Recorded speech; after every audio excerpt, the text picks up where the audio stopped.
Focused on my wealth. You can help me wish, but I would rather wish for helpless life. Hello, cats and kittens, and welcome to episode 20 of the DeBRIEf. I am your host, Briahna Joy Gray, with whom you are probably quite familiar at this point, and I'm very excited for today's episode, Men Are From Marx, in which we follow up on our very popular all-female panel from last August, talking about what it is like to date on the left. I am simulcasting right now, hopefully, if this worked accurately, to our Bad Faith YouTube stream, so we can bring in some of that audience for the first little part of this, and then we will switch over to being exclusively on Callin so that I can take your questions and we can talk in a somewhat more intimate environment. I'm just checking right now to make sure everything is working from a technical perspective.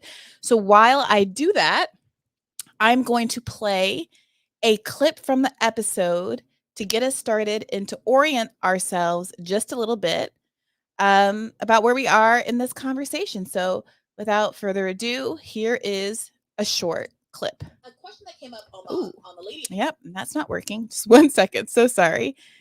I have to adjust and make sure my sound is going to the soundboard. Now that should work.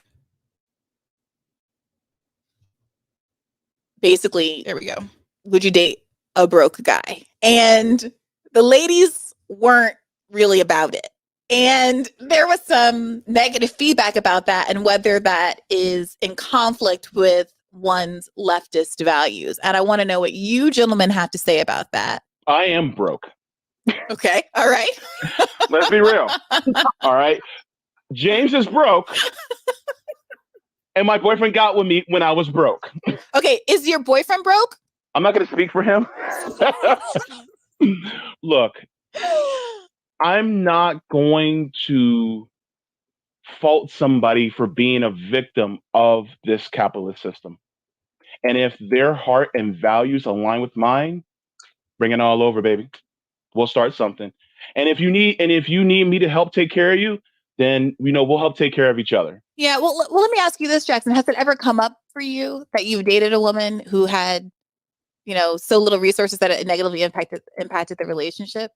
No, I don't think I would care. Like if you have money or not, I would want someone to be driven. Like I dated a girl who is very lazy, and that got on my nerves. What do you mean by lazy? She just wanted to surf all day, every day. I don't know. I feel like I love surfing too, but like to just hang out at the beach all day, every day, it's like, I can't really do that. That was one thing, but like, I don't think I'd care about money. No. Sometimes it's a combination of someone who's depressed because, I don't know what just happened there. Oh, it's my fault. There's no way out. I don't think I'd care about money. No. Sometimes it's a combination of someone who's depressed because of their life circumstances and also not critically trying to resolve the things that are making them unhappy. And so that's a kind of circular land of I'm just upset and there's no way out. And ambition would be the way out, and ambition to do whatever, change jobs, move cities, whatever it is going to make you happy. And the other thing is I think that sometimes I have begun checking more for ambition. Again, is not the right word, but to have some sense of where you want to be, whether it's your professional life or your personal life in the future. I'm constantly thinking about the different, how I would like my life to look 2, 3, 4, 5, 6, 10 years from now. I frequently find when I put that question to men, they're like, I don't know. I like my job. I'm like, okay, great. Where do you see yourself like personally in 5 years? Around here. All right. Okay, I'm ready for you. I see you guys all up in the queue. You have your thoughts and feelings. I'm psychologically prepared to get dragged for filth right now. Let's start. We've got case study up first. Hopefully he's not too hard on me. Unmute yourself and let me know what you're thinking about this episode, Case.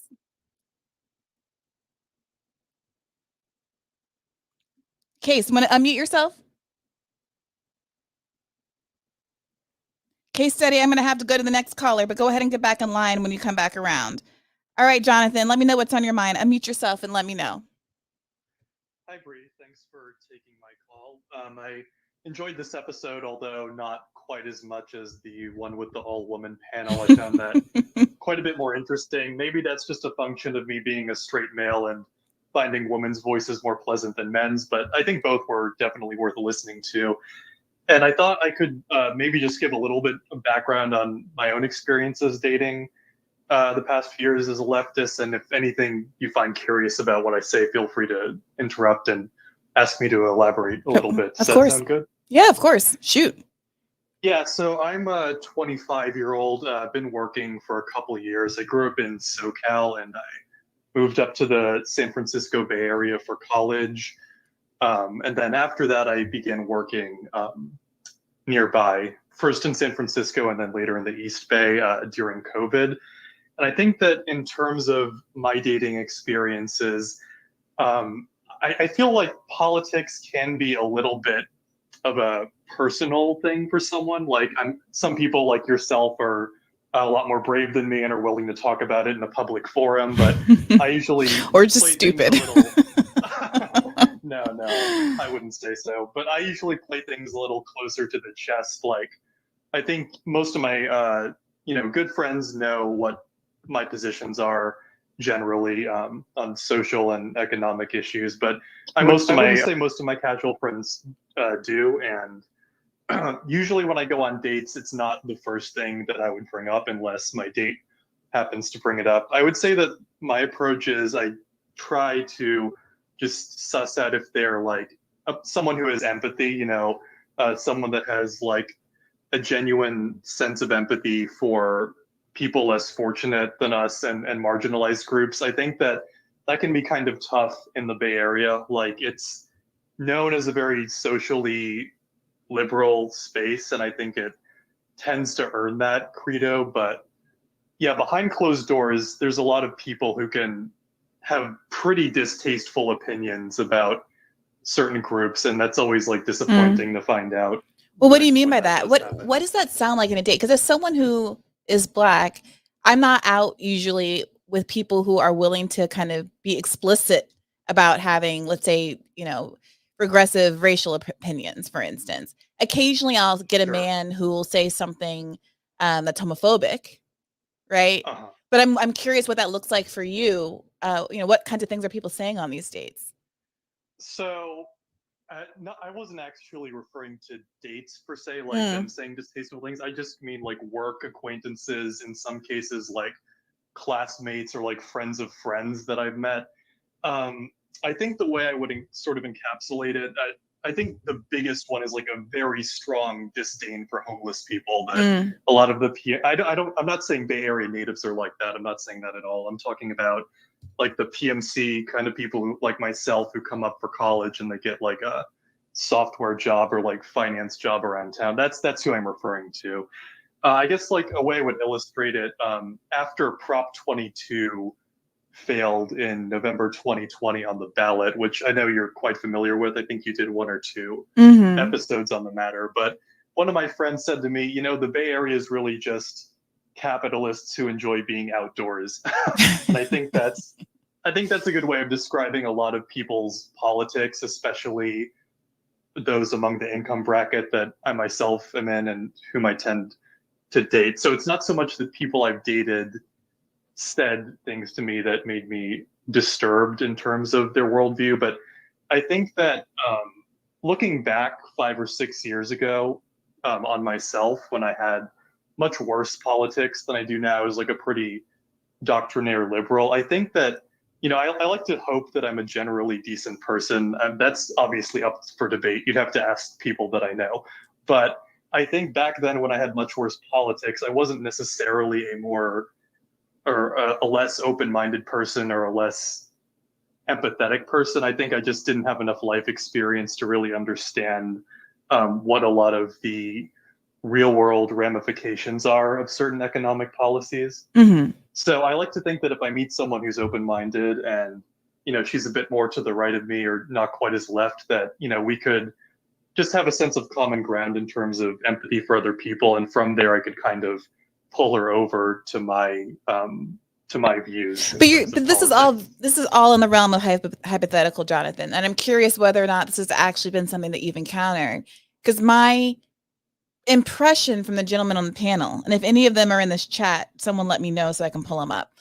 But my impression from the gentlemen on this panel was that, like, at points in the conversation, they were kind of staring at me a little blankly, like this is not even an issue. And for the women, it was like, let me tell you about the last 6 times this happened to me in pointed, granular detail, right? So for example, Jonathan, have you ever been on a date or been pursuing someone and then had to course correct because you found like there was a roadblock politically, or because they were, offended by your politics? Either way. Actually, no, I have not had that experience personally. I'm sure many other men have, and I think that maybe the cause of those on the all-female panel being disturbed by some of the opinions of men to the right of them that they happen to date might just be that I think men are, for various societal reasons, a little more confident, like expressing opinions that they're not sure of. Maybe sort of a sense of overconfidence on a first date, willing to really air some things that they don't think are necessarily unpopular. Do you think that might be the case? I guess I'm asking, do you feel more cautious as a woman on dates, like discussing deeply held beliefs that you have? No. I mean, no, except for that, I know that if there is a disagreement, I think the gendered aspect of my hetero male-female dynamic is that it will be, in some instances, more difficult to get past a disagreement, because there is at times, hashtag not all men, but there is at times an unwillingness from some men to be bested in an argument, or to even be confronted with a view that's different than their own, that doesn't readily concede in a way that I think that they're used to. So for me, I'm a very much agree to disagree. I'm here to have fun and have a cocktail and just get through the evening. But I have found, and I said this in the All Lady episode, sometimes I find that when I say I'm going to agree to disagree, people get almost offended by that because they really want to battle it out to the end and win. And I'm thinking, well, if we battle this out to the end, you're going to lose. Let me let you save face. We don't have to talk about this. It's not that important to me. I truly don't care if you agree with me about this. It's going to be okay. And that, to me, I think, is a gendered aspect of this dynamic that doesn't exist the other way. Women are, I think, societally trained to kind of be like, okay, and back down to avoid an escalation of conflict. I see. Yeah, that makes a lot of sense. I guess I'm somewhat fortunate that I don't have to deal with that as someone who doesn't date men and isn't forced to tap dance around the male ego I'm real jealous. constantly. Although I will say, Kate was clear that she says women are trash too. So we need more representation. Well, thank you for calling in, Jonathan. I'm going to try to move through this queue, but I appreciate you always. Of course, my pleasure. All right, Brian, it's always good to see you in the chat. What's on your mind? Hey, good to see you too. Can you hear me okay? I can. Okay, awesome. So we're on YouTube, so I'll probably get dragged with you, but it's fine. Here we go. I think I agree with Jonathan that the men's panel wasn't quite as fruitful as the women's panel, and I think that's for a couple reasons. Okay. One, 2 out of the 3 panelists were in relationships, so they weren't like looking with the same veracity as all of the women were. And also, I think that like me as a gay, like progressive person, I think dating is very different than like what the straight guys had to offer. And I could get into that about like my dating standards, but I feel like what you're really doing is research for yourself. So I have 2 things for you. Number one, I don't think DC is your city. I really don't. I hate to break it to you, New York wasn't my city either. I think it might not be the city either. Like, I'm silly for saying if the goal is to get a man. But also, something that I have been thinking about is like my standards and trying to like evaluate it with like what's that piece of advice? Like, all your fashion standards, take off 1 piece of clothing, and then, like, you're a little bit more flexible. I've decided to like take off 1 standard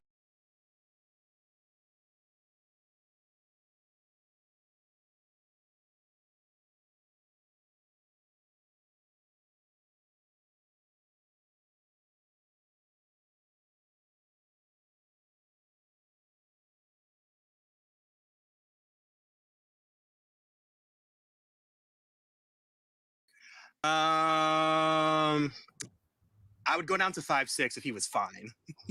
Okay, and how tall are you, Brian? I'm 5'8".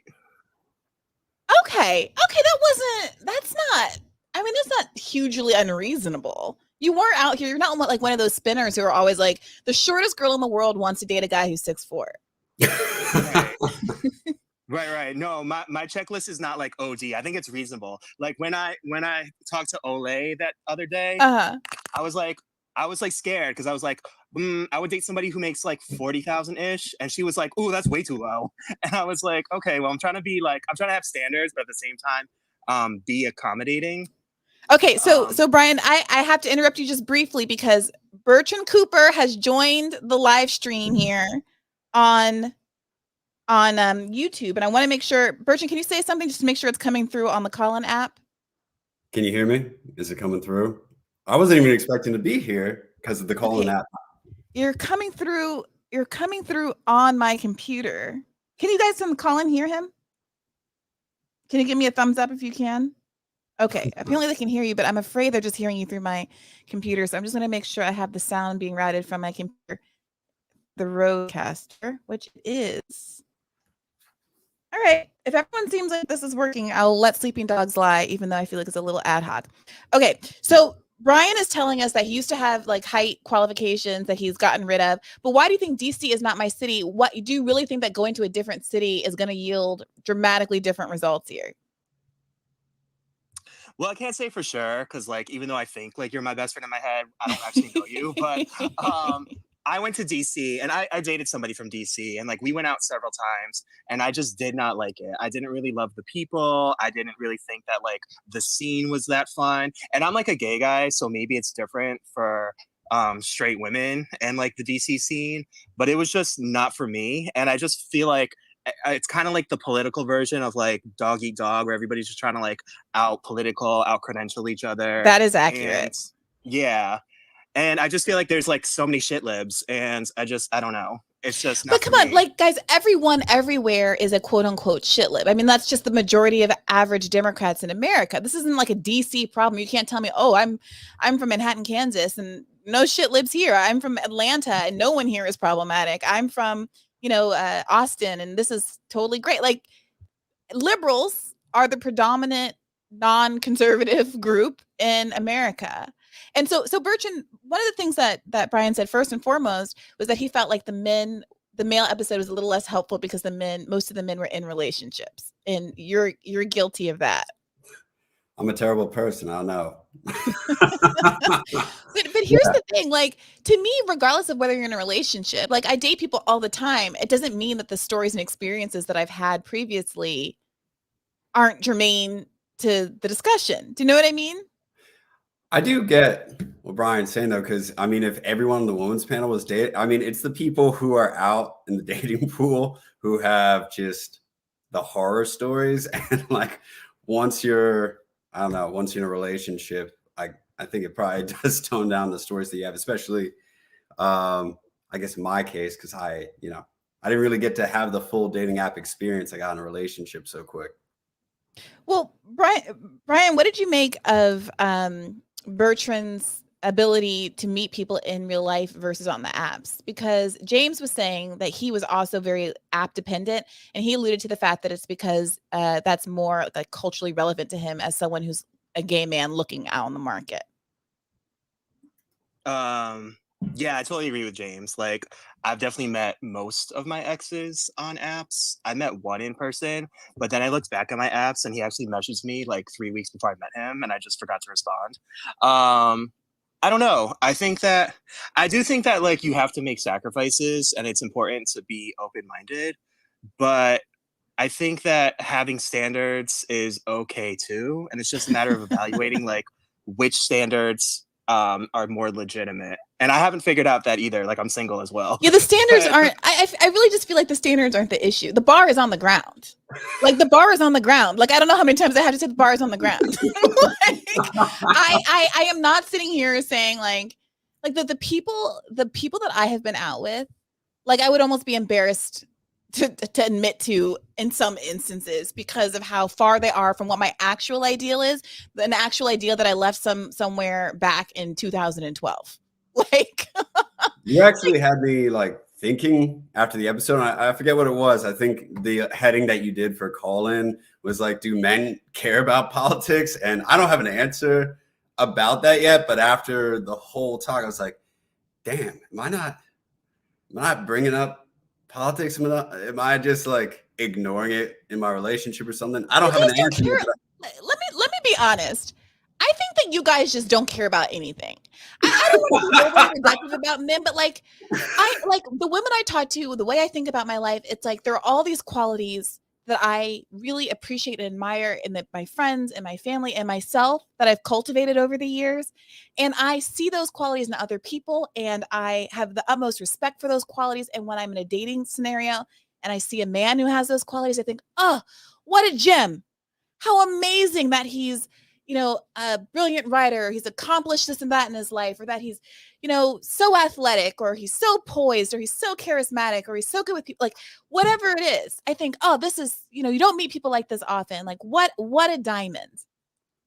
And I see men looking at women in my life that to me are similarly situated and just having no, like, they don't value those traits. I don't know what your decision-making mechanism is, but it is completely like in a different universe from what mine is. And it leaves women feeling really like demoralized because they feel like it doesn't matter how great they are. Like, it doesn't matter how much they worked on themselves. It doesn't matter because the things that women are valuing in men, rightly or wrongly, just don't seem to be what men are looking for. Yeah. When I look back, I feel like all I can do is probably say that I corroborate your take on things because right. Do you see what I'm dealing with, Brian? Yeah, because like I'm thinking back. I can't relate, but I can because like it's hard as a gay guy too. So I don't want to take up too much time, but I'm in the struggle with you. I see you, I hear you. We can have a margarita later. Thank you, Brian. I appreciate you. Remind me where you're located. I live in New York City. Okay. All right. Well, I'll see you when I come home the next time. Sounds good. Talk to you later. Talk to you later. All right. It's the doctor. Doctor, you must have a long last name because only doctor shows up when I bring you up. That's why I always call you doctor. I'm not trying to be funny. But what's on your mind today? It's Dr. Oluwatini, but doctor is just Dr. Oluwatini in the chat. What did you think about today's episode? Okay, so I want to preface real quick with something. I typically listen to you while I'm cleaning my condo or I'm at the gym. So I was at the gym today, and within 5 minutes of the episode on Patreon, I was like, no, damn, I need to see a video because which it wasn't present. But the reason I wanted to see is because you can extract much more contextual information, such as physical mannerisms and like facial expressions, which you give plenty when you're doing interviews or. Yeah, I don't have much of a poker face, I'm afraid. No, you don't. So it was just that's the same feeling I had today was the same feeling I had in the first the all women's panel. So when then within 5 minutes you started doing a live video of the Patreon episode. I was like, thank God. And not disappoint. Your facial expressions and your physical mannerisms are cracking me up based on like Bertrand and James and Hinkle's responses, such as like when Hinkle said he went to brunch with a stripper, but he couldn't go to dinner. Yes. Because your facial reaction had everybody was staring at me like busting out laughing at the yes, I had to exercise some degree of restraint so that we didn't go off on some frolics and detours in the course of that conversation. But yes, I had thoughts and feelings about some things that we didn't get into, but I'm curious what you made of this tension that I'm feeling between the male episode and the female episode, since you listened to both, and how the women seem so unhappy with the state of dating in the world, and the men seem to act like there's no problem. And I don't think it's just about being single or not single, right? Because I spent most of my life not single. I hop from relationship to relationship, but there's still some frustration with how things resolve from the female end. So, this is anecdotal. This is just my experience.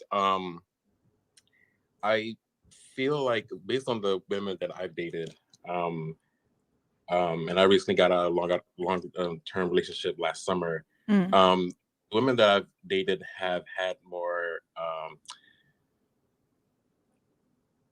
not restrictions, like baseline. Their standards are like standards. The word is standards, doctor. Sure, standards.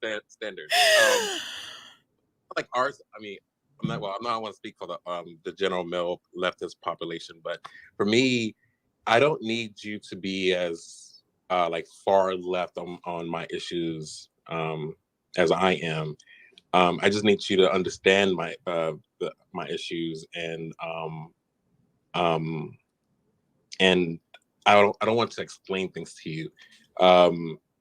So like my last girlfriend, I would consider her a leftist, even though she wouldn't have described herself as such. She had like a hard line, like only date Black men because I don't want to explain Black issues to like a white person. And after being with her for 4 years, I realized like, because like previously before her, I was like, no, I'll date anyone now, I'll marry anyone. But now I'm more restrictive because I can see how, like for example, recently I went on a date with this white lady, and she asked me the question, like, would I marry a white woman? And I thought about it in that moment. I was like, actually, no, because I don't want to explain certain leftist issues, especially around race, to you. And I could see that at times she didn't understand certain things, that she was proving my point in real time. So, yeah, I think that women, based on my experience the last 10 years, that they have a lot more or higher standards. Me, I'm just like, as long as you understand my issues, we may not agree on policy prescriptions, but that's fine for me. So I'm really glad you brought this up. It's touchy, but race was a thread that kept coming up in the women's discussion, less so in the men's discussion. And it is one of those, I won't call it like a standard, but is one of those issues that I know that for a lot of Black women is an issue. And some people will say, love who you love. It doesn't matter. And I'm glad Bertrand's here to talk about this as someone who, is biracial. That issue of not wanting to explain things to people, I think, is a substantive issue. It's not like a superficial thing like height. It's substantive. It's a substantive question of, sometimes it's a values question. Sometimes it's a, what if I'm not here and this person is raising my Black children without me question? Like, what is this going to look like? How is this going to impact many parts of my life? And I think that most Black women I know have concerns about being seen and understood in a holistic way that might require your partner to be, if not Black themselves, another person of color, or at least have had to have some pretty unique life experiences. I will also say that it has been the case that I have dated a Black man who was like Canadian and Caribbean and outside my own personal cultural experience, with whom I had many, many fights about what I consider to be very basic Black issues, because I was coming from a Black American context, and he would be like, I don't understand what's wrong with the plantation wedding. And I would be like, oh, wow. What is the point of you being Black right now? You know what I mean? Bertrand, I want you to weigh in here. Is that something you ever think about? Yeah, it is something I think about. I want to say you touched on this before, Brie, where you were just talking about the experience of racism and whether or not you'd want to subject your children to racial insensitivity if you pick a partner who isn't Black. And being biracial, so my ex was white. Much of her family was was fine, but a lot of them were racist. I dealt with like a lot of just racial shit about me being mixed, or about like what our children would be like. And I'd been dealing with that. I'd also experienced it on my own family. It does wear on my mind. I think it's easier for me to pay less attention to with partners because I'm not thinking about with children. But I remember hearing, once you think about having children in a relationship, I think that does change things. For example, my mom, who is white, Her father was racist towards black people. So the moment she became pregnant with me, she just cut him off because she didn't even want to risk the possibility that he would say some shit to me. Yeah. And that is one of the things that that I'm always coming up against, because I tend to go with the whole love who you love thing. So, my long-term partner, she was white. My current partner is Peruvian. And there's just, I'm used to coming up against that when you're not around black people, just the high likelihood that someone's going to have some disparaging views on black people, whether they're white. Here's the thing, Bertrand. Yeah. I have never been in a relation, I have never dated someone who had disparaging views about black people or whose family has, because my tolerance level for that is 0.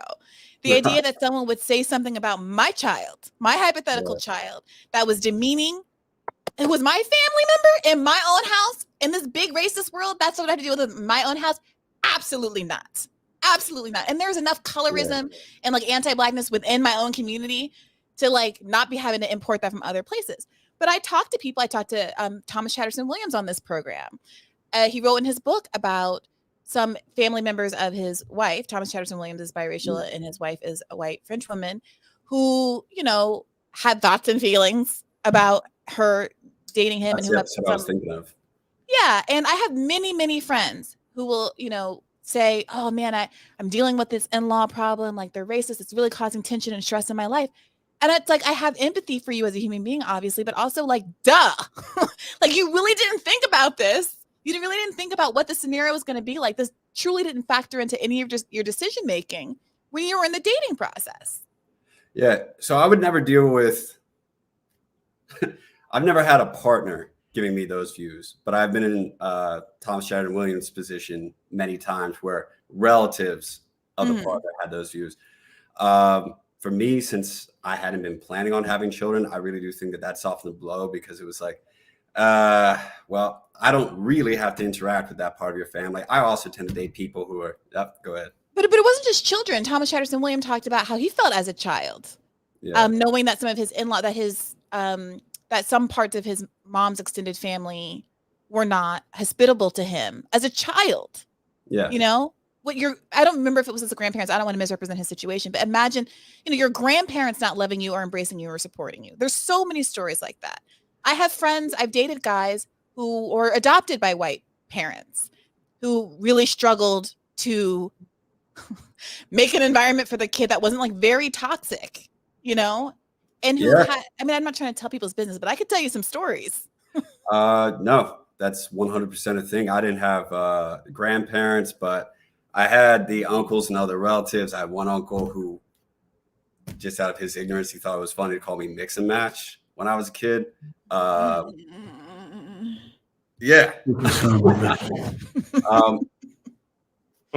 I don't know. Weirdness of biracial experience, because that shit's fucked up. I wouldn't want to expose any kid of mine or expose anyone to it. At the same time, I think it's part of why I can compartmentalize, if I'm dating a girl and she doesn't espouse any of those views, and there's some uncle, some grandparent, whatever, and I'm just well, I don't really have to see that person. Doctor, you said that in the course of dating this Black woman, she basically brought you to her side of her way of thinking. What was it that caused you to change your mind about whether or not you were going to really value and make a litmus test for yourself to be with someone who kind of understood your particular racial experience? Well, for one, I just prefer Black women. I'm just generally just attracted to Black women, but I'm making faces and being vain about it, but go ahead. I'm actually looking at your YouTube and it's I'm sorry, doctor, go ahead. I'm being a monster. Yeah, so I recently became more politically active, right before Bernie started running for president. And I had met her shortly after Bernie's run in 2016. So and she's like a diehard. Like I said, she doesn't describe herself as such. She's not into politics. She just focuses on more activism, doing her own thing, like like Finney does. But she's really intolerant of, not to put her under the bus, like intolerant of white people. She doesn't want to deal with them, and because we have or I have like white friends, and sometimes they say questionable things, but it's more out of ignorance as opposed to hostility. And it was that journey of seeing her reaction to some of the people in my cohort saying ignorant things that made me realize that I don't want two things. I don't want to continue to explain how that comment is inappropriate, or have my family, who is immigrants from Nigeria, looking at you with a side eye, or like my brothers or my cousins. I don't feel like dealing with that. Yeah. So those are some two things. Another thing is, for me, my criteria at the moment is for being with someone would be, you don't have to be politically active, but you understand racial issues. 2, you understand my love language, and we vibe. Those are like my basic criteria. Doctor, what's your love language? I'm a very physical person. I'll just say that. Okay. Well, we'll keep it PG for YouTube. But thank you for that, Doctor. Doctor, I'm going to have to move through this queue because I think this is the longest queue that we've ever had in the history of this Callin show. But I really appreciate you and your contributions right now. Let's get some white people. Let's get Tom going and see what he has to say about some of this. And Tom, don't feel compelled to say things about race. But I am curious how you respond to some of the things that have just been said in this last little colloquy. Well, in my defense, I consider myself something of a biracial angel. You can't tell from my avatar, but all right, I guess I can talk for the whites. I'm sorry, Tom. I didn't mean to misracialize you. No, I am the whitest Latino you'll ever meet in your life. Trust me, it's okay. my bad, Tom. It's all right. All right, so I jotted down some notes here because I'm terrible at articulating myself usually. Okay. So, on the you had made a comment earlier that the women's dating episode, a lot of the women seemed less satisfied. Mm-hmm. That's one way to put it. I guess they have standards or whatever. I call it barrier to entry personally. Gatekeeping. But my general impression, and I don't want to sound. Look, I had my right-wing YouTube phase for 30 seconds. So I'll try to keep that a little, under lock and key. But my general impression through experience and from little things I've read and seen is that women do kind of tend to date up and across. Mm-hmm. It may be somewhat in our culture, frowned upon for women to date guys that are of lower kind of status than them. Mm-hmm. Financial insecurity, all kinds of stuff. And I kind of got that impression a little bit from your conversation with Oli. I mean, I'm not gonna lie, I was kind of seething. You were seething. I was seething. Tom. I was okay. Tell me why. Because I will say this, and I will say this is probably the case for those women as well. What I agree with you that there's a cultural pressure for women to date up and across. I think that it is difficult. I think that it is rare to actually happen, particularly for all reasons that we should contextualize and caveat. As a Black woman dating mostly Black men, I don't think I've ever dated anyone who's made more money than I have. Maybe a couple in the ballpark, but I've never dated anyone. The idea that I would be dating a man for financial gain is makes me want to cackle. Where are they? Who has money? Nobody. Why? That's one of those litmus tests that went out with the Great Recession.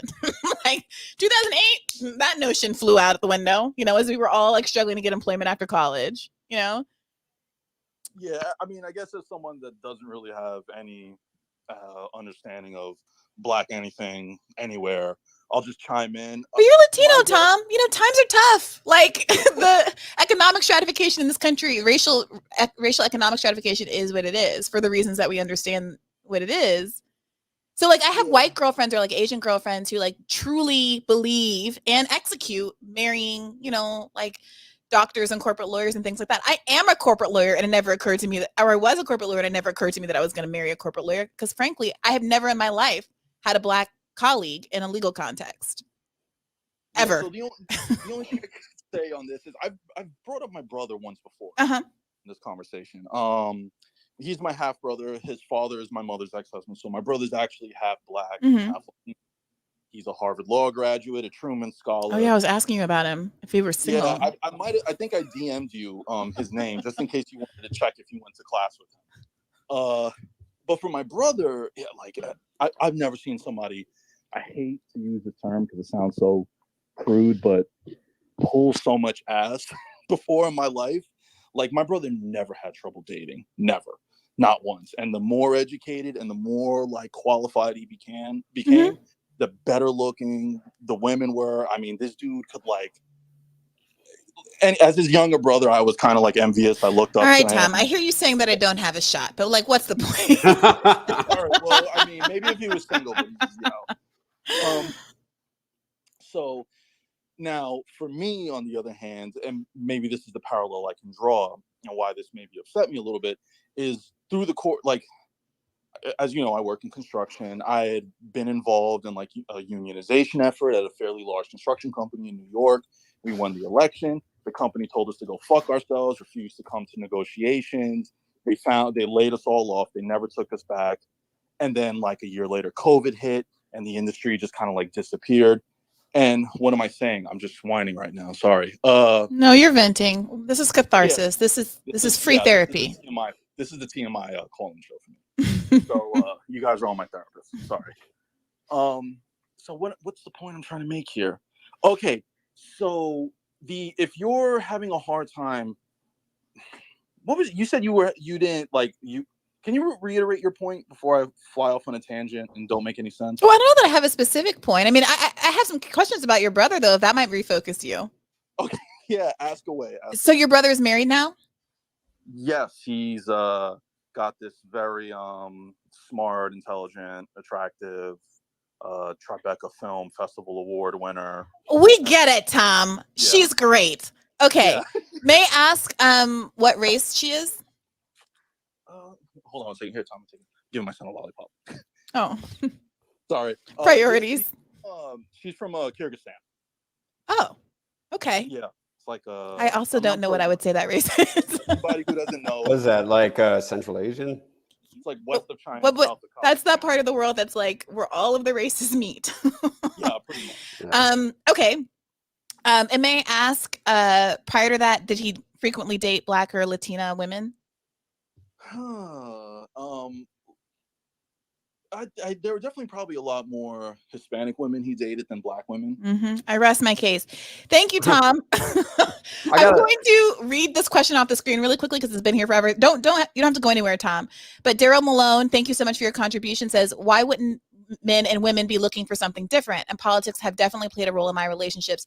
I'm an activist, but I think straight men's preferences make it easy to find a political match. Right on. I think that's right, Daryl, because here's the thing. The race part of it is political, right? We're not sitting, I mean, there's a part of it that is aesthetic, which I would also argue is political, but that's a bigger conversation. But to the point that we were talking about earlier, Black women or whomever it is that's looking for a partner of a similar ethnic background, not just racial, but like cultural background, that has to do with what their substantive political values are with respect to their own racial identity. And I think a lot of Black women do feel a certain degree of hurt that value that they're putting in Black men because they have this thing that they share is not reciprocated. There's just like, it's truly not a thing. And then I talked to all of these men after the fact who were like whining and bitching and moaning about how their in-laws are so racist. And I'm like, I don't know what to tell you. The writing was on the wall. You knew this, but you were looking at, her Tribeca Film Awards, which is what all men are going. That's what brings all the milkshakes to the yard. Instead of looking at some of these other things, not to cast aspersions on this particular woman who I'm sure is lovely.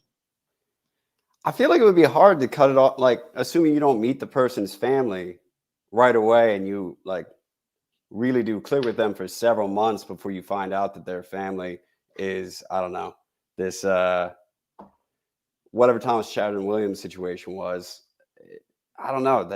I feel like it would be hard for me to like a person and cut it off as soon as I found out that their family or some relative had racist views. The last guy I dated, I never, or like, dated, not like a boyfriend, but last guy I dated, I never met his family. I met his brother, but I never met his like parents. He's in a similar situation like Tom, where he was Latino but had a half Black brother, and I knew from not from meeting his family, because he told me that when his mom and Black dad, he refers to him as his dad, got married, that there were parts of his mom's family that weren't happy with it. Right. Yeah. Like, so I don't have to meet people to have heard the stories about what has happened in their family dynamic.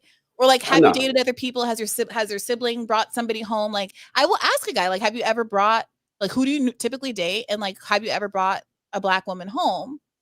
What's that dynamic like? So you're okay. Of course I'm going to ask.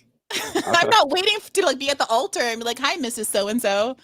Yeah. And the fact that it doesn't occur to you, and I don't mean to be a pile of the judgments on you, Bertrand, because you just happen to be here, but like the fact that I am very much thinking along those lines, and I feel like you are typical for men to not be thinking along those lines, is why we have these kind of like patterns playing out very differently. I want to bring Katie Halper is in the chat here on Callin. Welcome, Katie. Unmute yourself when you're ready. And feel free to chime in on any of this. Tom, I appreciate your comments. I'm going to move through this queue and make David the next caller. Okay, I think, did I unmute? Can you hear me? You are unmuted. I can hear you, Katie. Great. Hi. Great chat. Thank you. Did you have anything you wanted to weigh in on, or should I go ahead and take the question from David? Oh, well, I just thought it was really fascinating. Something that I thought was an interesting thing. I mean, I don't want to get in the way of David either, so I could just pause this, but I did think when the doctor, I think it was the doctor, was saying how he was on a date with a white woman who asked if he would marry a white woman, and he said he wouldn't. That I was like, oh, what would I do if I was on a date with someone? I asked that question, they responded that way, because I get the like dating material versus marriage material, but it's kind of an awkward conversation to have like in front of someone. Yeah, but like, okay, so I will confess that I'm not like judging him for it. I'm just thinking I was just like, what would I do if someone said that to me? So I recently was in that situation. I feel really bad. I hope no one ever discovers who this person is, because I ended up talked about him so much on the show. But I've only had so many experiences dating non-Black people, so I keep coming back to this. But the white guy I referenced to, it was the first like white guy I spent like any real time with over this past summer.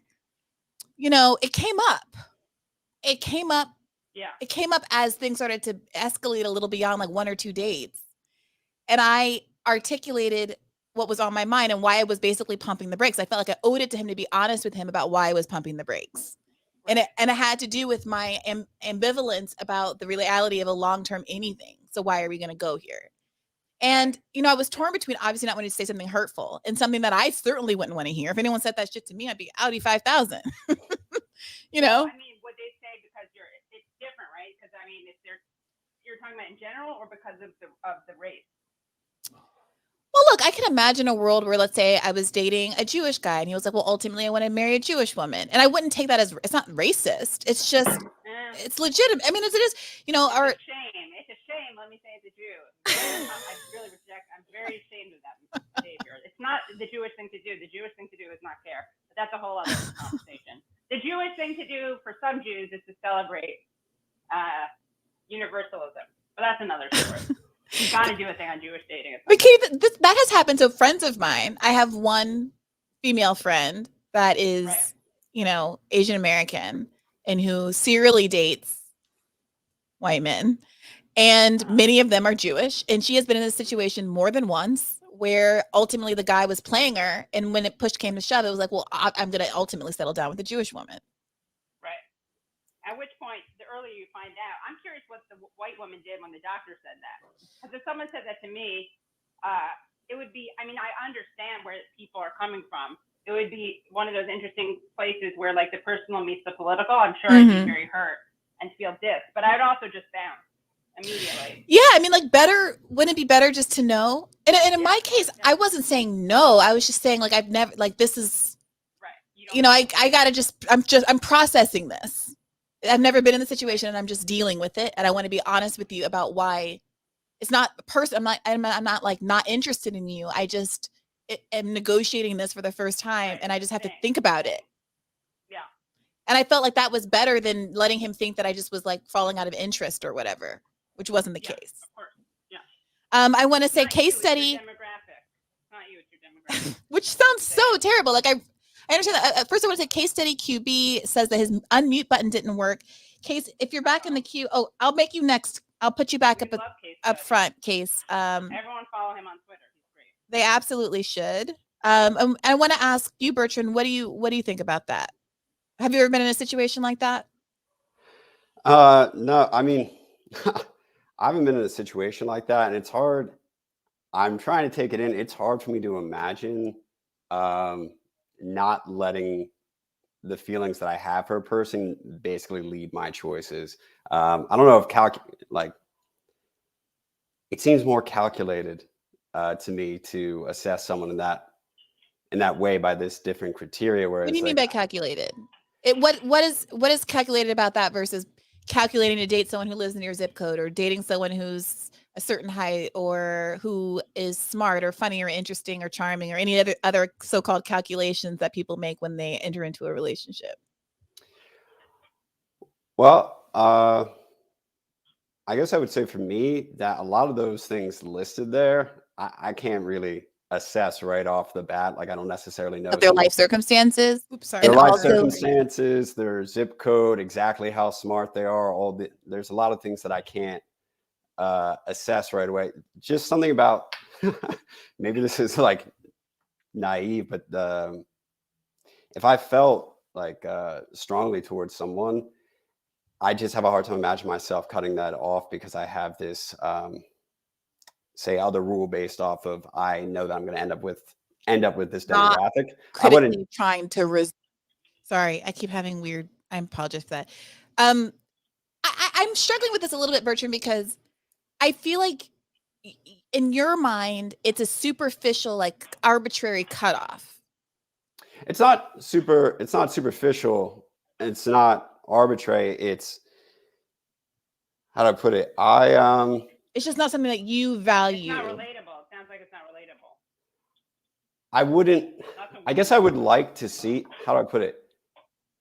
If I care about someone, I think my first go-to is like, then I just want to make it work. If that's what I'm feeling emotionally, then I just want to try to make whatever it is work. That's where I go. When I hear the story of you and this white person, Brie, it sounds like you said, it's not that you didn't like them.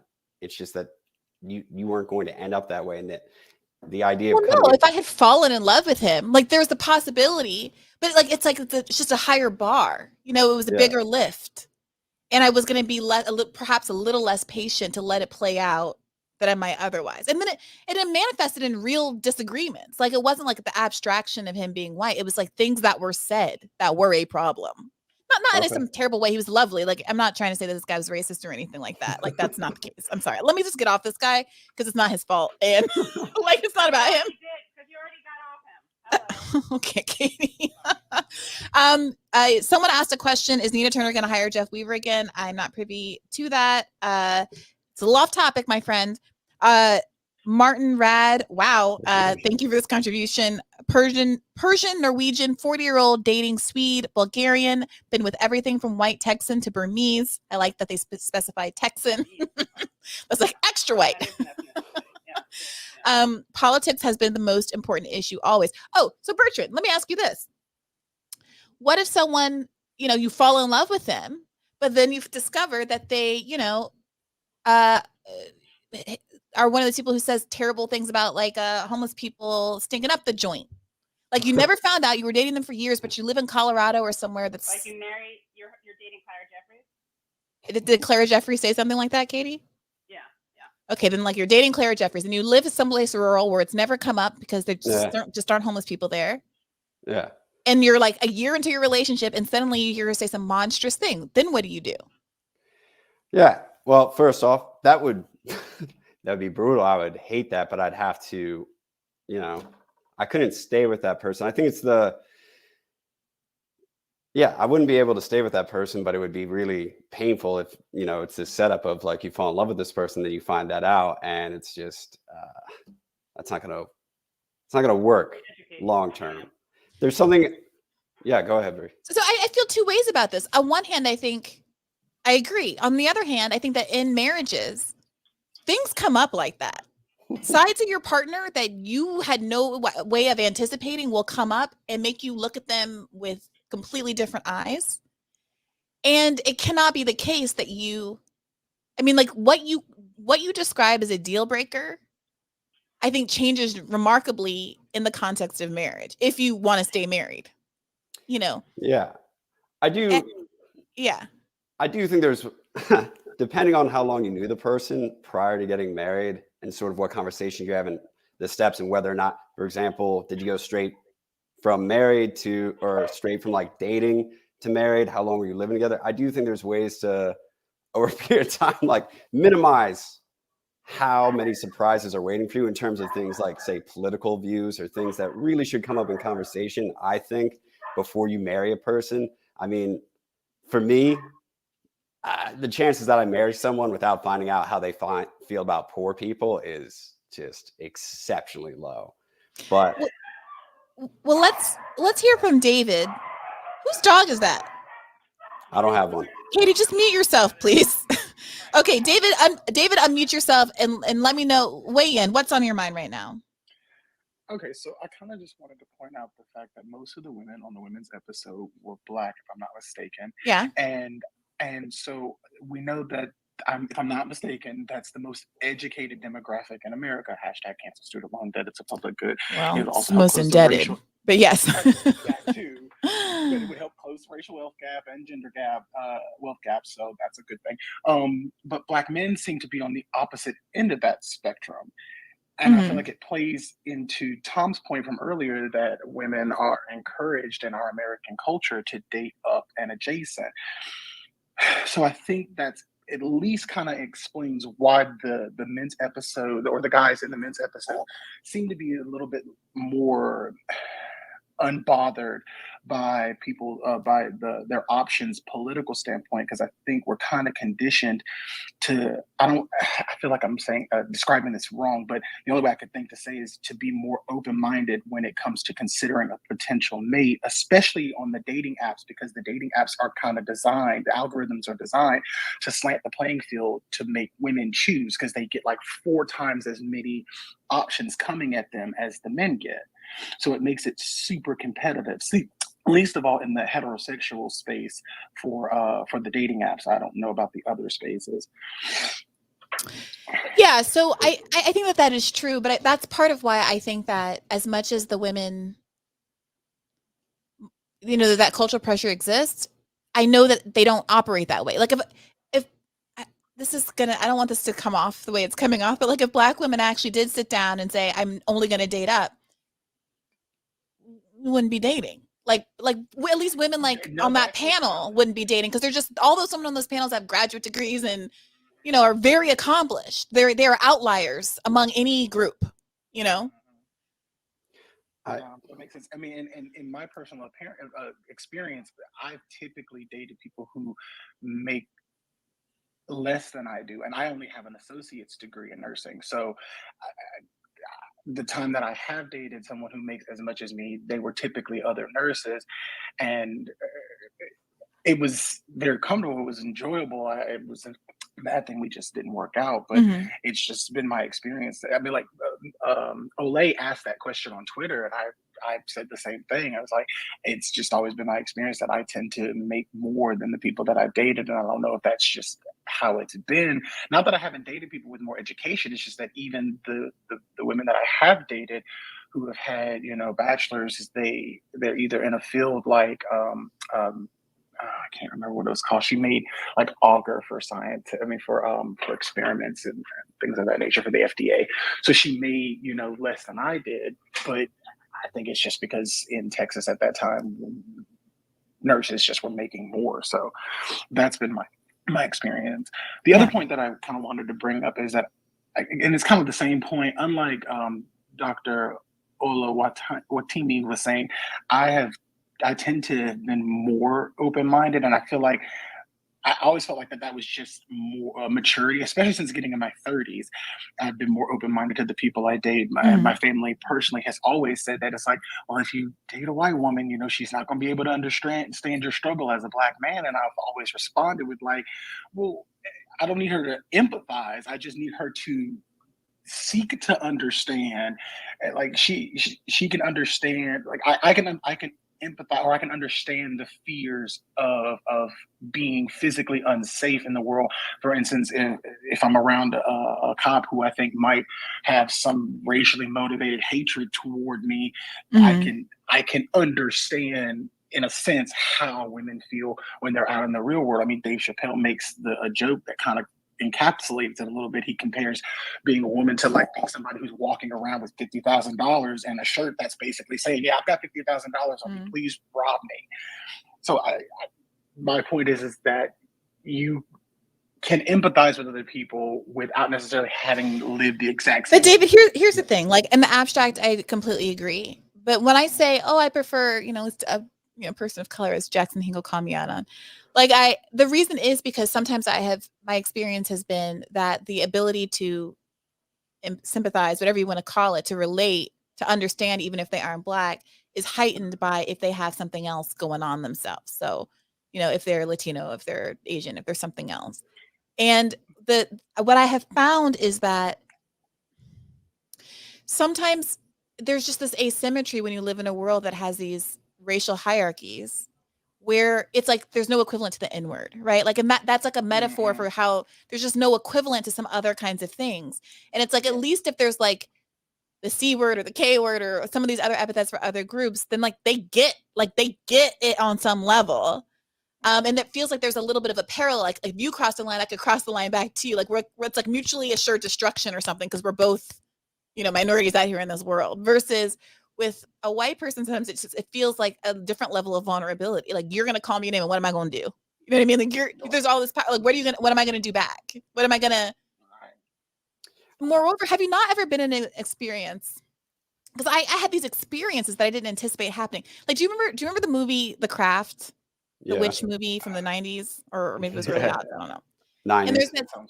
And there's this scene where one of the witches is Black, played by what's her name from the show with the sisters. I'm not doing a good job with recall right now. And she gets bullied by all of the white girls in her high school in the gym because, one of her hairs is in the sink in the gym, and someone's like, "Oh my God, someone left a pube in the sink. Whose pube? Oh, it's so-and-so's hair." And then, she has like a witch tantrum and kills everybody or whatever. But the point is, like, I had an experience like that where I was in a IKEA and the person made a joke like, "Oh, look, there's a pube on that pillow." And I looked at it, and my brain would never have been like, it may or may not have been a pube, but my brain saw it as just like a hair, like a Black, it could just be like any old hair. And I'm like, in this moment, like, am I gonna pick this fight? Are we gonna fight in this IKEA right now? No, I sublimated it. Like, I just went on with my day, but that's in my head now. It's like, how many of these, do I want to be like, do I want to do this? Yeah, it's a bridge. It's a bridge to consider. I totally can understand that. I wanted to jump on the just the class part of that. Just the way it gets phrased as women choosing to or wanting to date up or across, as if it makes the consideration seem simpler to me than it is, because a lot of times, like, college is a whole set of experiences. Graduate school is a whole set of experiences and interests. And a lot of times it's not just picking, oh, I just want somebody who makes more money than me, or I want someone who has an equal education to me. Like, it's the literal contents of what you spent the last 4 or 8 years of your life doing, whether or not you can connect with somebody about that. Similar, I mean, also, and this relates, race functions in a similar way. Like, on the class, speaking of class dynamic, like, for me, if somebody asked me about like my dad or something, like, I didn't know what my dad looked like until I was 11, and I met him in a prison. And that's just a story to me. But if I'm dating someone from a class background where something like that never occurs, they're stunned. Like, I can't just talk past it. I have to explain it, let them know I'm fine. They don't have to like spend 15 minutes sympathizing with me about it so that I feel like they care. It's like, that's like one of a million stories to me. And so these picking people who are in the same class or the same like, there's a whole content of an experience there that you're trying to match. I don't think it's that easy. I don't think it's that easy to date people who have none of these experiences if you have a bunch of them. I think that that's true. I had an experience recently with someone who made reference to an incarcerated relative and then kind of looked at me and like tried to like explain it. And I was like, you don't have to explain it. I have all the incarcerated, both my, like I have 2 incarcerated, formerly incarcerated grandparents. Like, this is not like, I don't know what you think, you think I am, but like, truly, this does not need to be a conversation. And so that's part of what we were talking about, Bertrand, when you came on the podcast the last time, where like, I'm totally with you about the need for more firsthand diversity of class experiences in writers' rooms and all these other places. But I do feel like as a Black person who is, middle class solidly and has been my whole life, there is still this proximity to some of these, class experiences that are not my own directly, because my extended family, I'm the only, like, we are the prong of middle classness in a broader family context that is much more precarious, that is still very close to me, but that's a different conversation. I want to read off the screen. Keith, thank you for your contribution. Keith says he's white and poor and grew up in Los Angeles. He's married to a Black and Native woman. When finding partners, socioeconomics was more determinant of who I married rather than race or politics. That's funny to me. I do think that socioeconomics is politics. I think it's all politics, but maybe I'm being pedantic. Kate, go ahead, David. I was just going to say, I tend to agree, because we have to remember that everything we do affects our politics, and our politics affects everything we do. So to try and separate the two seems kind of, I don't know, a fallacy, because they do play together. I will say, if you grow up poor, the feeling that poverty is also captured by politics and isn't captured by, I'll say, like, softer terms like that's just my life, my memories, my daily experience. Like, they seem more separate to you when you grow up poor. You don't frame them. That feels real, because I was gonna say that feels real because that I didn't get into politics until I was in my 30s and started to kind of connect the dots and be like, oh, because X, Y, and Z is happening, that is why my life was like this growing up. Right. These sets of policies led to the 2008 housing crisis, which is why our life seems so turbulent in the following years. So I can understand that. I'll drop out of the queue. Okay, thank you, David. I'm going to read Richard Coates off the screen. He says, I'm white and broke as a joke. Joy, if you ever want to go slumming on it. Thank you for the solicitation, Richard. TW says, I'm in the chat under Trav. I can speak to interracial marriage, being married to a white woman. I hear that. We're making our way downtown, wandering fast. Faces passing, I'm homebound. That's you here. James has joined the chat. Welcome, James. Hello, James. Hey, how's it going? Good to see you all. We are doing very well. I'm going to make Case Study the next caller because he got bumped from the queue earlier. And I want to remind everybody that Katie Halper is still here. Katie, I only wanted you to mute yourself because of the dog barking, but I hope you know that you should jump in and weigh in on any of this when you're ready. Case, unmute yourself and let us know what's on your mind. Yeah, thank you so much for bringing me back on. Yeah, I don't know why the unmute button would stay grayed out for some reason. But anyway, thank you for having me on. You know what? It was meant to be because, the last show I was in a queue and I couldn't talk. So I had a whole bunch of talking points that were off topic. But I'm so glad that I got bumped because I'm enjoying the dating. So basically, from my perspective, and then I'm going to keep it moving because I don't want to change up the topic. I'm enjoying this topic so much. From my perspective, I'm a married guy. I'm 38. 12 years married to my college sweetheart. Aww. And the main contribution, 2 kids, the main contribution I have to this is that you said earlier that usually it's the woman that appreciate the qualities in a man and not vice versa. Have standards, yes. Or have standards, yeah. Well, the way I met my wife, I met this beautiful black woman in my second year of college, And I just found that we talked on the phone and an hour would pass by like a minute. Mm. And then we went on our first date, and all I will say is that I hit a home run. And then I found out that she was a virgin. The next day, I'm telling everybody, "Yo, this is my girl. This is my girl." So that's the quality. Case, And I don't know if I'm superficial or not, but I said, let me wipe this up real quick. Case, why did that matter to you? It mattered because I'm a pastor's son, right? So coming from a religious background, and I thought it was very a rarity that she was in that position, and because everything else matched up, it wasn't like we didn't get along, and it's only that. I thought that was a quality that me personally, coming from a religious background, I really appreciated. So hopefully I added a little bit of difference to this conversation. And I had a movie I wanted to pitch. You pitched a book last time, I think maybe 2 shows ago, and I wanted to pitch a movie. I'll save that for the next. Okay, call back next time, and I'll bring you to the. Virginity was just the cherry on top. There you go. There you go, Katie. There's a pun. Thank you, Case, and thank you for that, Katie. Jackson is not on the horn, but he is in the chat of this stream on YouTube, and he has a comment saying Brie quits Stalin, spelled like Stalin, and get out to LA for our date. LOL. What a character that Jackson Hinkle is. Shinobly says, I dated up, and now that girl is married to a rich German whose company helped Biden build immigrant overflow facilities. I'm Chicano. She was white. Wow. That's what Well, happens. you pull it there. Let me tell you something, because anyone who would marry that, I mean, those things are bad enough on their own. The German anti-immigrant thing, definitely not a good trend, historically speaking. And even if you're not German, not a good look to be working in one of those things. So certainly not. Although probably was painful and frustrating, but yeah. Yeah, Katie with her loss. with the insight. It is the quip, the German quips on Holocaust Remembrance Day. Only Katie Halper can. Yeah. Edmund Balea says, "Truth is everyone's going to hurt you. You just got to find the ones worth suffering for." That's a quote from Bob Marley.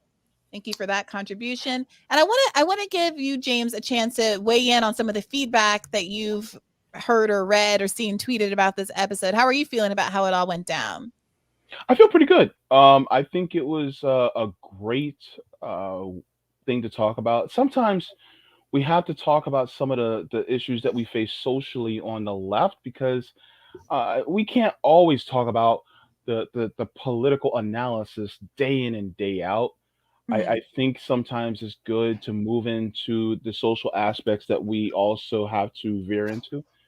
So I mean, I've gotten some critique from people that has really nothing to do with this subject, but other than that, I guess that comes with the territory. Yeah, Old Girl was really on one on the internet. Like, she's a long muted account. Like, I only saw it because people were responding to her, because her behind has been muted a long time ago, and I recommend everybody do the same. Let's hear from Ted. Ted, unmute yourself and let us know what's on your mind. Brie, thanks for taking my call. Really enjoyed the episode when I listened to it this morning. The thing that I want to chat about is your remark that dudes men just don't have a plan. Hey, where do you see yourself in 5 years? I don't know, around here maybe. Do you disagree with that assessment, Ted? Not all men. I'm not coming here to say not all men. That's not my message to you today. And I also have to say that my perspective here is one. I got married like 2 weeks ago. Oh, congratulations! Congratulations. Thank you. So I also live in LA, and let me tell you, I did not date in LA. I moved to LA with the woman who became my fiance, and then my wife. I'm glad I never had to date in LA. Why? What's the scene? Because Bertrand and Jackson were singing its praises. Honestly, it's a very certain personality type. For you to like the dating scene out here, I think someone also mentioned I was at the Laugh Factory the other day, and somebody opened up with where are all my poly people at? So it's a very specific feel out in LA dating. Yeah, Kate was saying that on the women's episode that she apparently is having a lot of experiences with men who are using polyamory as a cover for being shitty, basically. That was actually the punchline of the joke at Laugh Factory. Yeah. Yeah. Well, I mean, what's your experience been, Ted? Is that your observation, rather, since you don't have any personal experience? Yeah, just my friends are just frustrated. Can't find my friends who have had bad times dating in LA are mostly women, for that matter. Come to think of it, but yeah, they just complain about how they can't find solid guys. But honestly, you know, as a solid guy, I can't speak to that. I don't know if that's true. If they're hard to find in LA, but yeah, I never had a date here in LA. But really, I think there's to bring politics back into the picture. I think there's actually a reason why guys just have no idea where they want to be in 5 years. And I think there's a broader, I think, failure to have a vision of the future. And I think that comes into play on an individual level. And what do I mean? I mean, shit sucks now, and it's not going to get better. And since, I mean, you're all laughing. This is a laugh of recognition. I like that as a dating profile, just that line. Okay, but Ted, shit sucks, sure, but it sucks for women also, does it not? Yes, point taken. Really, what I'm getting at is that, Brie, I'm 37. I'm in, what's the term for us? A geriatric millennial. No, I mean, men don't have to be geriatric. Your swimmers are always considered to be prime, even if they're not. This is, but yes, I am a geriatric of geriatric pregnancy age. Should that be my choice? Right. I was getting. Sorry to talk over. I was getting at life experience and not like reproductive viability. Oh, I see. Okay. And so it's just take stock of our lives. All right. For me, freshman year of high school, Columbine. Senior year of high school, 9/11. Subsequent to that, War on Terror. After Guantanamo. Oh my God. Torture happened. 2008, the crash. Before that, Obama, or actually, so after that, Obama saying we tortured some folks, and that was it. Yep. On and on and on to the present. Now, the Biden administration's official COVID policy appears to be get infected and stop complaining. They're stupid son of a bitch. I mean, this is just. I just don't see. The future is not good, and I think that in the defense. Are you saying women are preparing for all those tragedies, or they're just more optimistic that they can prepare for them? Because they're growing up in the same generation. Yeah, did you hear that question, Ted? Because I'm a year younger than you. I turned 37 this year. I did not hear the question. So the question is, are women, how do those realities impact men and women differently? Because I'm your age and I'm a woman and I agree the world sucks. That was all very bad. But I also, because it's so bad, right? Like Katie, Katie and I, we are with you in this geriatric millennial situation. And I think Katie and I, we talk and think a lot and plan a lot and strategize a lot and are actively dating to try to find a way to maintain the vision of our future that we had seen for ourselves, because things are hard. I would love to be able to live in a 2-bedroom apartment. And I think that, being married, to have a spare bedroom, I'm going to have to be married. 1 bedrooms are priced for 2 people, like that's the reality. Like my planning requires me to contemplate how a partner features into that. Even on like a basic, like, do I want a door to my bedroom level? All right. Forget the door to your heart. Door to your bedroom. The door to your heart is the door to your bedroom. So Ted, that's what I'm saying. Like, I just don't understand. Where's the gender split here? Yeah. Perhaps, and this is just speculation, men can't bear children. it's not just that, right? Can I offer something? Is this, you're saying, and I'm not calling you sexist or anything, this is a safe space, but are you saying that women have, for the most part, the biological, if they want to have kids, obviously there are many ways to do that, but for the most part, women have a certain time frame that they're working within, and men don't have to act within that time frame, which creates different mentalities and behaviors? Yeah, and exactly, and you know, expectations and personal visions of the next 5 years, for example. Yeah. I'm gonna hear that, but I will say, as a woman who is, like, again, not child motivated, like I don't. It's not about having children to me. And I said this. I actually had a very good date last night, I will say. It was like a phone date, and it was one of those, like, it went 3 hours. Jackson's gonna be pissed. And poor guy, like, I was kind of on one because I was coming off this episode, editing this episode. And so I don't know if he's going to call me back. But one of the things I was explaining to him was that to me, it's not kids. It's the idea that, like, I have had all these experiences. I had a crazy last 4 years since I left the law. Every time something happens to me, you know, I wake up sometimes and I'm like, it's crazy that I get to hang out with Marianne Williamson. It's like crazy that Bernie Sanders knows my name. You know, it's like, it's crazy that I get to, that, you know, I get to hang out with Katie Halper and do this show and have this life. And I would love it if I were someone who understood the full trajectory of what this has been like and how wild these experiences have been. I would love to be with someone who knew what I was like in college and knew all my friends and what that experience was like. And every time something changes, you know, I'm about to move apartments and I had the thought, gosh, this new place is going to be so much nicer. And the people who see me there will assume, like, this is just how I live, instead of seeing my growth in a way that would be really validating to me. And that sounds like such a small thing, but over the course of one's life, it's like, my God, if I met my love of my life tomorrow, he would have missed the first 36 years. That's really substantive. My parents met in college, and that's kind of what I thought it would be like. So when I hear people not planning or not valuing the experiences they've had with people as they've been in a relationship context, and when it feels sometimes like men are, there's a certain disposability. To me, there's a lot of people you can love. I don't believe in, like, one person, but what makes people unique after a period of time is the time that you've spent. You can't replace those experiences, even if you can find someone else who's kind of equally compatible with you.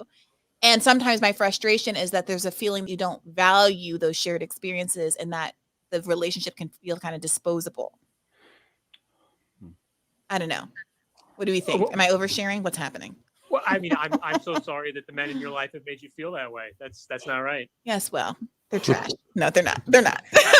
It's just life. It's just I mean, Katie, I don't know if you have thoughts and feelings about this. Which one? I'm still processing what you said. It's okay. Let's bring Dave in. Thank you, Ted. I'm going to bring. Last night. Thanks, Ted. Oh, can I tell people that I have a show too, by the way? Absolutely, Katie. Go for it. All right. I just want to tell people, and I'm so grateful to DeBRIEf for having me on. But also, you can follow me on Callin, and I'm going to start doing my own Callin show. I think the first one's going to be on Sunday night after my own YouTube show, my live stream, which is youtube.com/The Katie Halper Show. And of course, here I am on Callin. And yes, and Bree, we do have to talk about forming a progressive media space, anti-empire empire. Yes, people That'll be another show. I was inspired by your chat with Jordan Sheridan. People were very excited about that. It feels very proactive, and we definitely have to get our roundtable together. I want to read this very generous comment on the screen from Mafik09, who says, sorry, but the sound effects make the show. What I say to you, Mafik, is, oops, that is not what I intended to press. This is what I intended to press. Super son of a bitch. I will press this button every day to the day I die. Okay, Dave, unmute yourself and let us know what you think about all of this. Dave, press the unmute. There you go. Hello. Hello. What's on your mind, Dave? I think the problem with dating now, I mean, well, I can only speak from my own experience. I'm Black. I grew up in Hawaii, and so pretty much all my partners have been, and the girl I'm with now have all been Asian. Mm-hmm. And but I still always saw myself with a Black woman at the end of the day. But I just feel like since I've been here and there's not that many other Black people here, I haven't got that opportunity, and I've experienced all the racism from like my partner's family and stuff like that. But yeah, I don't know. That's all. That's interesting to me, Dave, because I've been in this situation, right? Like I grew up overseas going to international schools. I went to, where it wasn't predominantly white, but it also wasn't predominantly black. I was usually the only, I think there was one other black American family at school, and it was Lindsay Thomas Greenfield, like the UN, what's her face? Anyway, her family, she was a diplomat in Kenya at the time. It's not important. Like I have always been a hyper minority. And I hear black men say often, oh, I just can't find a black woman because I'm in the minority group, I'm in a hyper minority. Or they'll be say, also I'm a nerd and I like Star Trek or whatever. And it's so hard to find a black woman that has those shared interests.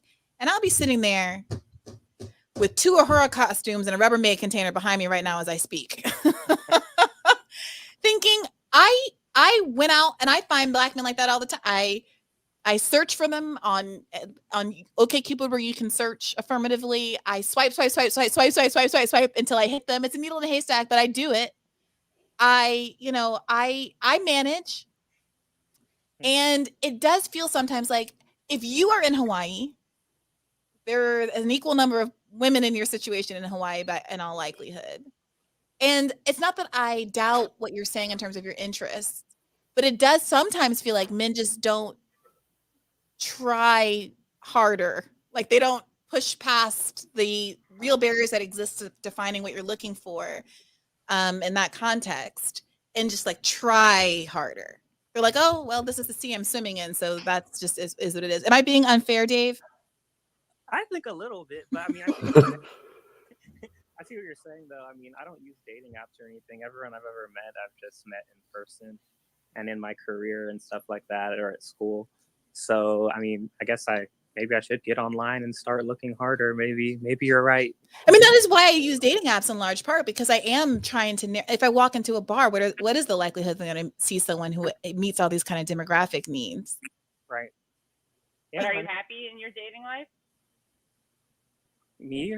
Sorry, that was yes, you. That's a good question. Dang. Not really. Why not, Dave? I guess the people I meet are just, I mean, I don't know. I'm 27 years old. I guess I'm still figuring myself out. I don't know. Yes and no. I'm not trying to beat up on you, Dave. I really am not. You sound like such a sweetie pie. But like, I do think that men being 27 years old and thinking themselves as kind of like young is a bit of a problem. Like 27 is a very normal, like I'm looking for like a spouse kind of an age. No, it's not that of course he has a lot of life left, but people talk about being 27 like they're 17. Yeah, but people also grow at different rates, and so some people may have a different perspective than a different person at 27. So some people, like for instance, every single time I'm around somebody that's 37, I feel like they're older than me for some reason. So it's kind of different. People have different. I'm not asking. I'm just saying, like, don't act like you're a child bride, or like you don't have to start thinking about things. You know what I mean? This goes back to the planning conversation. I think that sometimes people, when I was 27, I'll tell you this, I was thinking about all this very much aggressively. I had to. I'll say this: 28. It's interesting. I just realized this. 28 is the age I turned when I realized I wasn't always going to be young. Like youth, I'm not saying anything not obvious, but like youth is not a permanent condition. Mm-hmm. And it wasn't until I was 28 when I was like, oh, this whole thing isn't like just an inherent part of who I am, which I obviously knew intellectually, but I felt like a young person. I was also kind of like precocious, so I was often the youngest person at an event, and I was an only child. Mm-hmm. So I was often like the youngest person in the room. Mm-hmm. So maybe things will change at 28. But I am curious why you're not. I don't want to scare you though. I'm like the good cop, the DeBRIEf bad cop. But I'm curious what is happening. I mean, ACAB, obviously. What is defund? But what is happening in your dating life? Like, what's making you not enjoy it? I guess it's just the partner I was with at the time, or now I guess, is very possessive. I don't know. Okay. Yeah. So it was just relationship I don't- specific. Yeah, it's relationship specific for sure. Okay. Well, thank you Are for. you a flirt? Are you a cheat?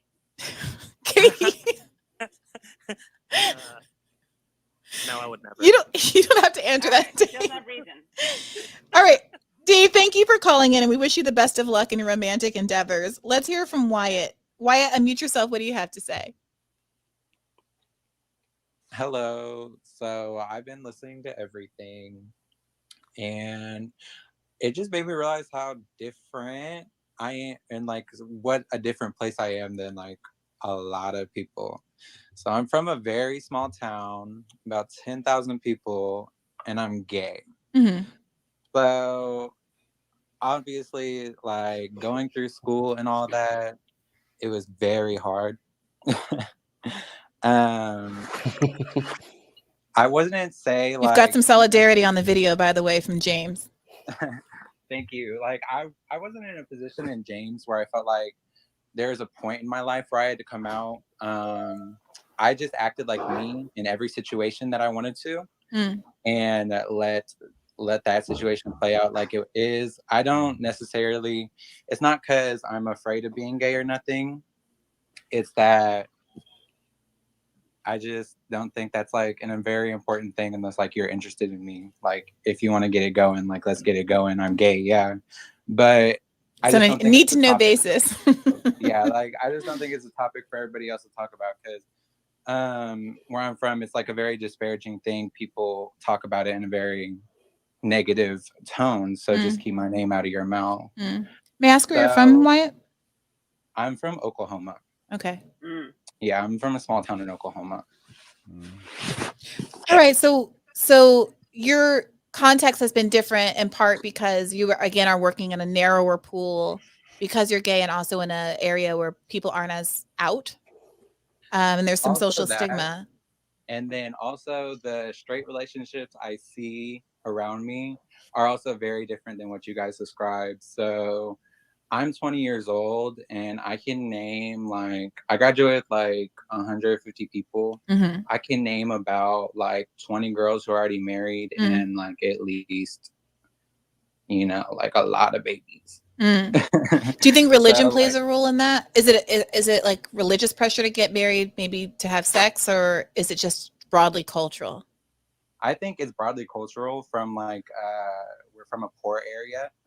So, poor people tend to have, children younger and more children. So I think that's what plays into it. Like we're from a very poor area.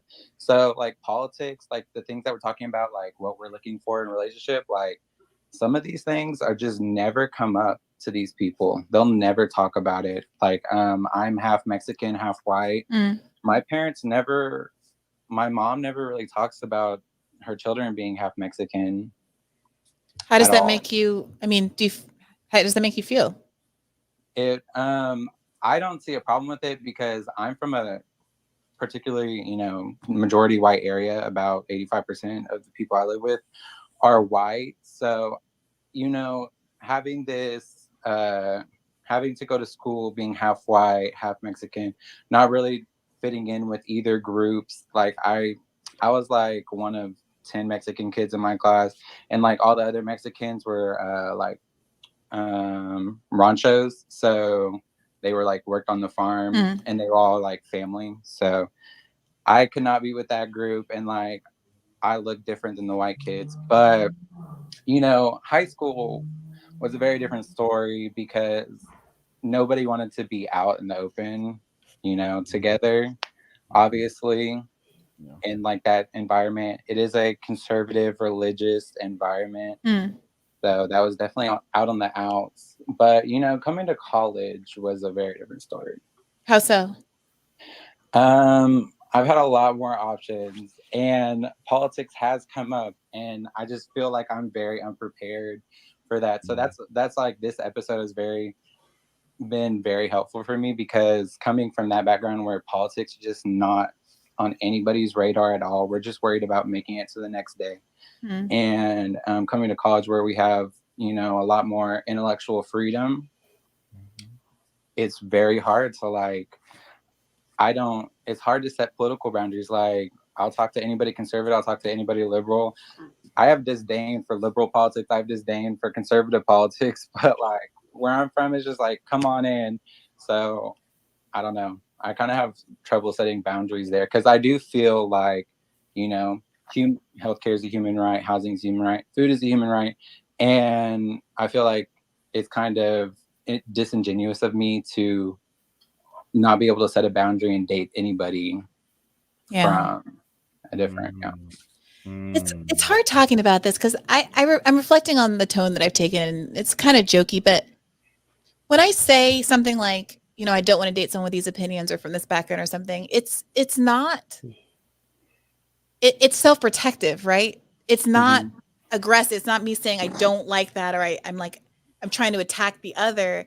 It's trying to shield myself from what kind of the slings and arrows that I experience all day in the world, especially given what my job is now and how there's no hiding. Like I have to log on to social media. I can't just turn it off. Like I have to post. And so sometimes it's self-care. And so sometimes I think over time with this last few years, I've almost required a greater level of intrinsic understanding. Like I almost need there to be as little dissonance in terms of understanding as possible in my personal relationships. And I found myself, I don't know what I would do without my mother, who listens to every episode and who understands me perfectly. Obviously, she raised me. I don't know what I would do. I can speak with her in a shorthand about race and politics and all these things without having to caveat a million times. And I have so much value in that. And there are only so many people in the world who I really feel that way about. Yeah. And it would be lovely if my partner were that way as well. At the same time, I hear you saying, Wyatt, that you don't, it's difficult to set those boundaries, especially in a context where so even fewer people actually maybe share your politics or even your sexual orientation. Yes, like I feel like a very, very individual where I'm at in my life. Like I feel like nobody, even my own mother, it's hard for her to understand what you're saying behind certain racial issues. Yeah. Yeah, I mean, Bertrand, I don't know if this is a good panel to speak to this guest, from the dating as a gay man perspective from James and the biracial aspect of this with Bertrand. I mean, does any of this resonate with either of you? I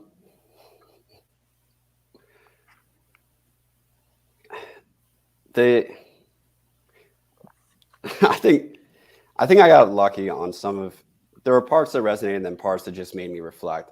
Parts that resonated was that my biracialness actually didn't come up very much, like with my mom. And I was fortunate enough to live in an area where I wasn't the only biracial kid. I was in a part of New Jersey where there were a lot of poor Black and poor white people very close to each other. And there was even a sort of, you could say mixed and it really only meant one thing, which is something that mixed people don't normally get. Like I could just say mixed and everyone know, oh, white and Black. And there was a certain succinctness there that you normally only get when you're not mixed, when you're monoracial.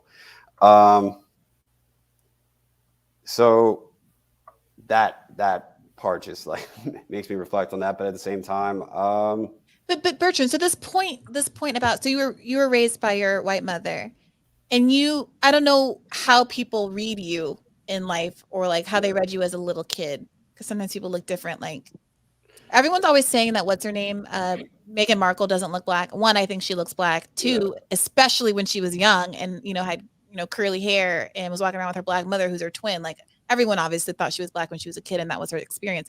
But like, did you have any of this? Especially next to the royal family. I'm sorry. Especially next to the royal family. Well, especially the Windsors. So my mom was a white person surrounded by Black people, and the only other white people in my life were like my two cousins, and also because these Black people in my neighborhood around me, all of my stepdads were like parental figures were other than my mom were always Black. But because I was around Black people who grew up around Black people, and also the only mixed people they knew were white and Black, they could just peg me. It wasn't very confused. So I was very lucky as a biracial person in the area that I was. All right. Well, I want to take a couple more of these questions because we're gonna at 9:30. I think I'm gonna turn off the video. It's moved over to being in Callin exclusively. So that's an inducement for everyone to thank you, Wyatt, for sharing with us. I really Give appreciate Jackson it. a chance, by the way. He's really trying. LOL. You guys are ridiculous. Well, just wanted to point out that I kind of understand where Wyatt is coming from because I grew up heavily religious, and I know what it's like to feel that loneliness because you're seem like you're set apart. And so Wyatt, just keep in, hanging in there. As you move through life, then you may end up finding someone that truly gets you, that it'll be amazing.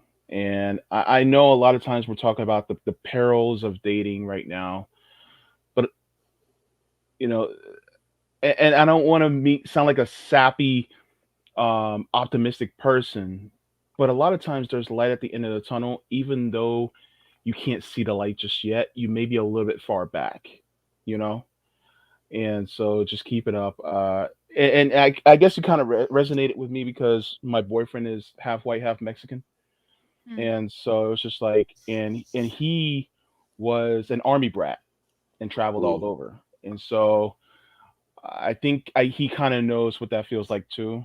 So just continue, to grow. And I know it seems kind of dim at the moment at 20 years old, but it's going to get better. And I just wanted to convey that to you. And by the way, I also applaud you on this being the stance of housing and healthcare and food being a human right. I feel the same way. Solidarity with you. Solidarity. And thank you for that, James. I want to read this quick question from a while back from Sam Kane. Thank you. Who says, I think it's that men are paternal and feel the need to, this was when we were talking about the time, like how much women start thinking in the future versus men. And Sam says, I think it's that men are paternal and feel the need to sacrifice to maintain relationships and therefore don't plan for anything. Sam, unpack that for us in the call-in if you get in line.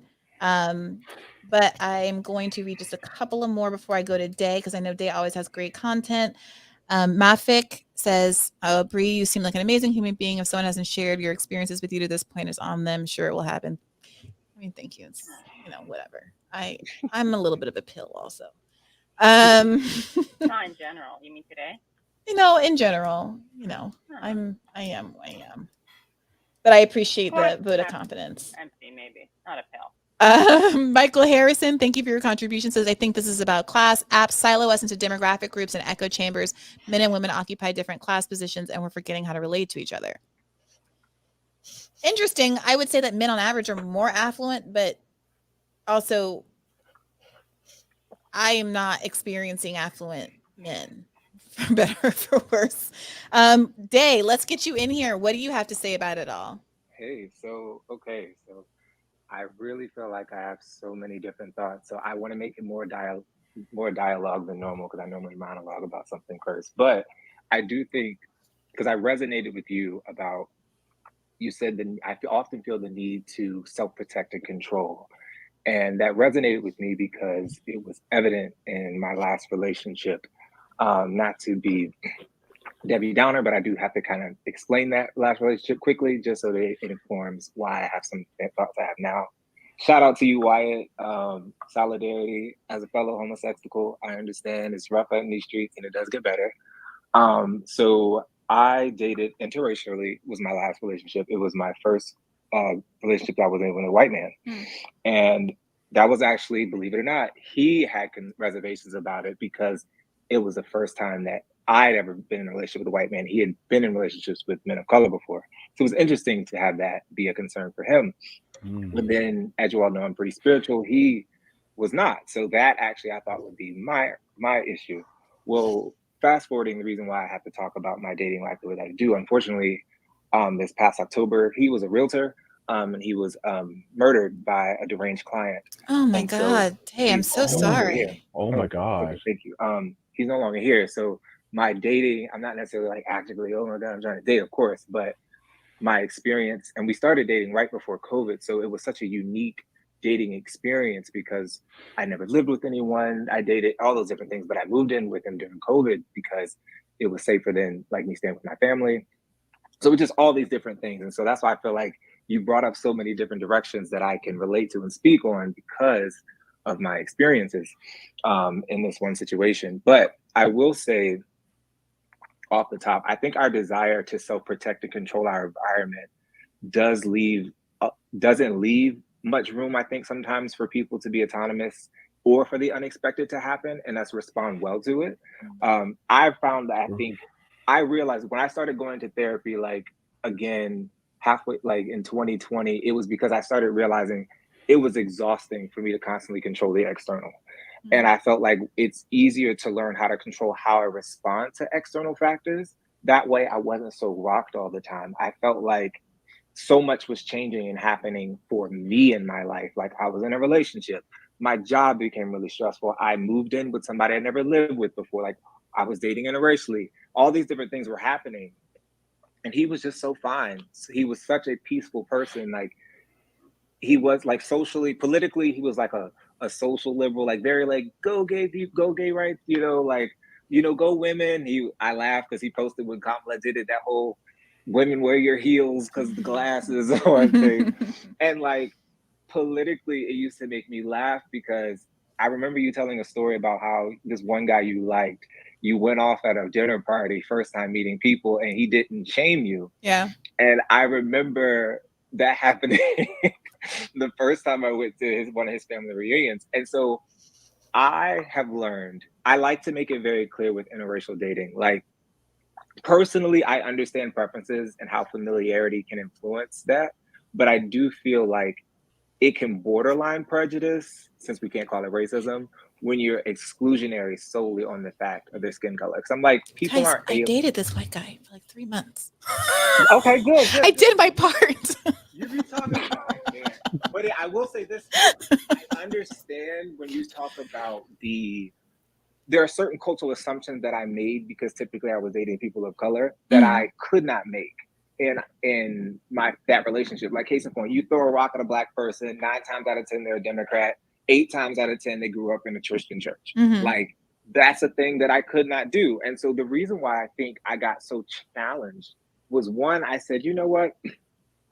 It goes against my spiritual and my left principles of universality if I'm really going to cut somebody off based on that. And then he wasn't spiritual. He was atheist. And so like, I had never thought that was a thing or a possibility. And I remember the day he told me that, like, he was so fearful because he was just like, this guy's going to break up with me. And he was so sure about me. And like, I sat home and I thought about it and I was like, it's kind of like, I believe Bertrand said, I was like, why am I really getting myself so convoluted in these different computations when it's like, yo, do I like you? Do you like me? Let's kind of figure I do believe there are hard things that can be like, if you want kids and I don't, that's a hard thing. Like that's something worth breaking up over possibly. But to me, it's just like dating is already hard enough.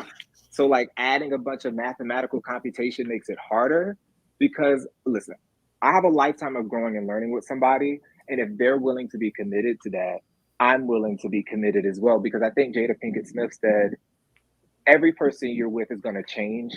And you just have to figure out, as that old person dies, you have to figure out a new thing to love about them. And I think my political evolution pretty much happened right before dating my last partner, and especially through it. And so like he had to deal with me at being the person at the family function, because of course now you have conservatives and liberals, because that's what happens in white families. And I didn't know. I'm like, oh God. And so like, I'm trying to shut up. But when they ask me, hey, D or Darius, what do you think about blank? And I'm like, well, try to keep it coy. But they keep going. So I was like, ready, aim, fire. And I would just let him have it. And he would just kind of get up and, he would walk away because he was bored. He wasn't really into it. But then he'd come back. If he thought it was getting too loud, he'd come back and be like, hey, chill out. and then he would to the other people, never to me. And then I would go back on my tirade. So, it was fun. That's the best. That's kind of, I think, the best you can hope for. And I'm so glad that you had that experience with him. Yeah. I don't know. Yeah, go ahead. No, go ahead. I would actually love to answer things that because you had so many questions. Because even with James, I was like, actually, no, dating him exposed me that there's tons of gay conservatives. What are you talking about? Like, it's a whole thing. I didn't have that experience before dating Black people. Though. Well, He wasn't a conservative, by the way. Sorry. I have experience, like you pointed out, my last boyfriend was like that, very patient and didn't judge my expressing my politics in the public sphere. Even had a higher tolerance for conflict. The last guy I dated was similar. It is difficult to find what I'm looking for, but I find it. I swipe. I treat it like a second job, and I find it. That's not my issue. Like, inventory is low, but I am a good researcher, and I have found candidates over and over and over again. My issue is just that they don't pan out. Well, I have a question. Do you sometimes, like the old saying goes, sometimes your type is keeping you from being happy? I think that's true. This last Aquarian, I gotta say, and I'm really reluctant to get on this Aquarian rabbit hole again. Katie has thoughts about Aquarian. I'm a Taurus, so can't relate. No, I don't know about that stuff. I'm just thinking, oh, that's an interesting. I never think about that whole intersection. Is someone banging down a door, by the way? It's me. I keep hitting the table. I'm sorry. Oh wow, you're so passionate. A little bit, but yeah, I guess my issue is that I do think on some level I might be attracted to men who are like emotionally aloof or something, or who, because I like to have a certain degree of space. I'm a Leo, right? Like you're a cat. I'm a cat. Like lions like to hunt, like a huge spurt of activity, and then you want to like lie around sleeping all day. That's very much how I am. I wax and wane. I had coasting rising was extremely stressful, and then I basically have been in my pajamas for the last 48 hours. I showered before this. I went to the gym and showered, and this is like the first time, and I don't really want to end that sentence.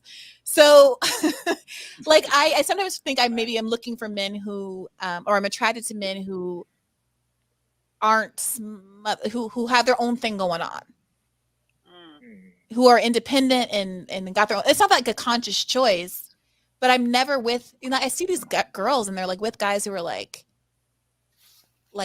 smothering, I've never had that experience. I've never had an experience of breaking up with someone where they came running back.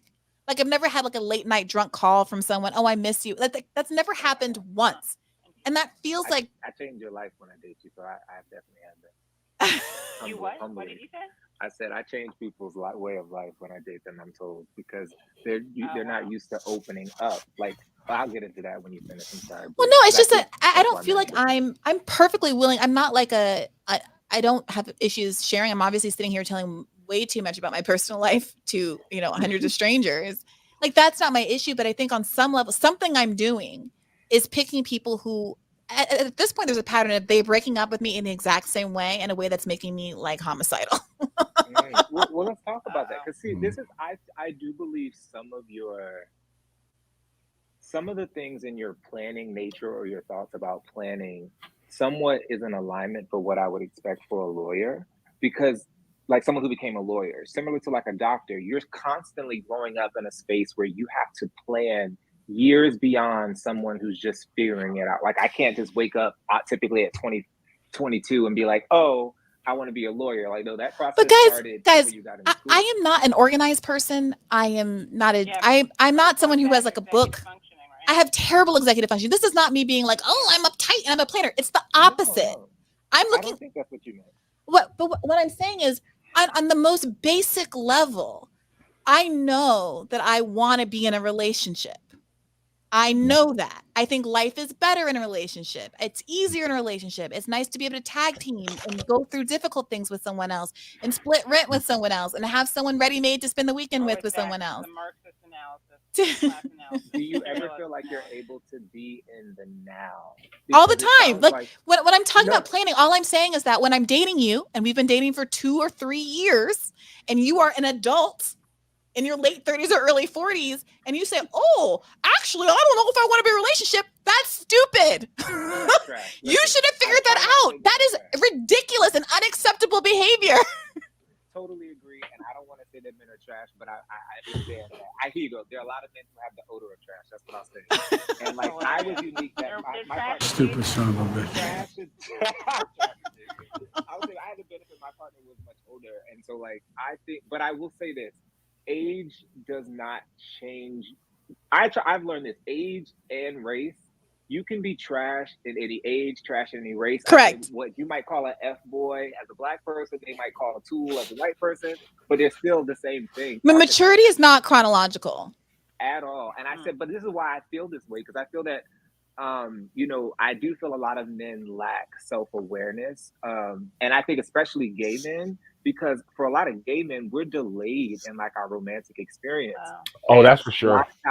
A lot of times sexual experiences are often done in hiding and clouded in shame. So that divorces the idea of sex as a bonding action within a relationship. Wow. And so it's like I don't do the apps per se because they tend to be a cesspool in my opinion. And I'm not interested in being sexual. Like I'm kind of heterodox in the fact that like I'm actually kind of conservative in how I govern myself sexually, telling all my goddamn business. But it's like I would like to make connection, and so that's really hard. It's like me showing up to a bathhouse and be like, "Let's just hold hands." I look stupid because it's like, well, we're at a bathhouse. You know what I'm saying? So I think that men, when you're a woman who seems at least somewhat self-aware of yourself or what you want, I think that's not a bad thing. It's just sometimes recognizing up front, it's testy because like I know that I want to be, I know James was different, that's fine. Like I know that I want to be monogamous. So I kind of get certain questions and conversations out of the way earlier without when I dated interracially, I remember it was like our fourth date and he just looked at me, he was like, wow, we talk about race a lot. And like, it made me stop and go, oh, dang, I really am doing that. But I realized it because I was trying to, I wanted to dig and investigate. Listen, you dated a lot of people of color. Is this a fetish thing? Right. Like, what's up? But then I realized from his perspective, he admitted, he said, you know what? I think hearing your analysis made me realize that I think I was dating a lot of whitewashed Black people. But my intention was never not pure. He was like, I just like you. He was like, so I couldn't fathom dating you for, weird, well, is that kink shaming? It is what it is. Some things can be shamed.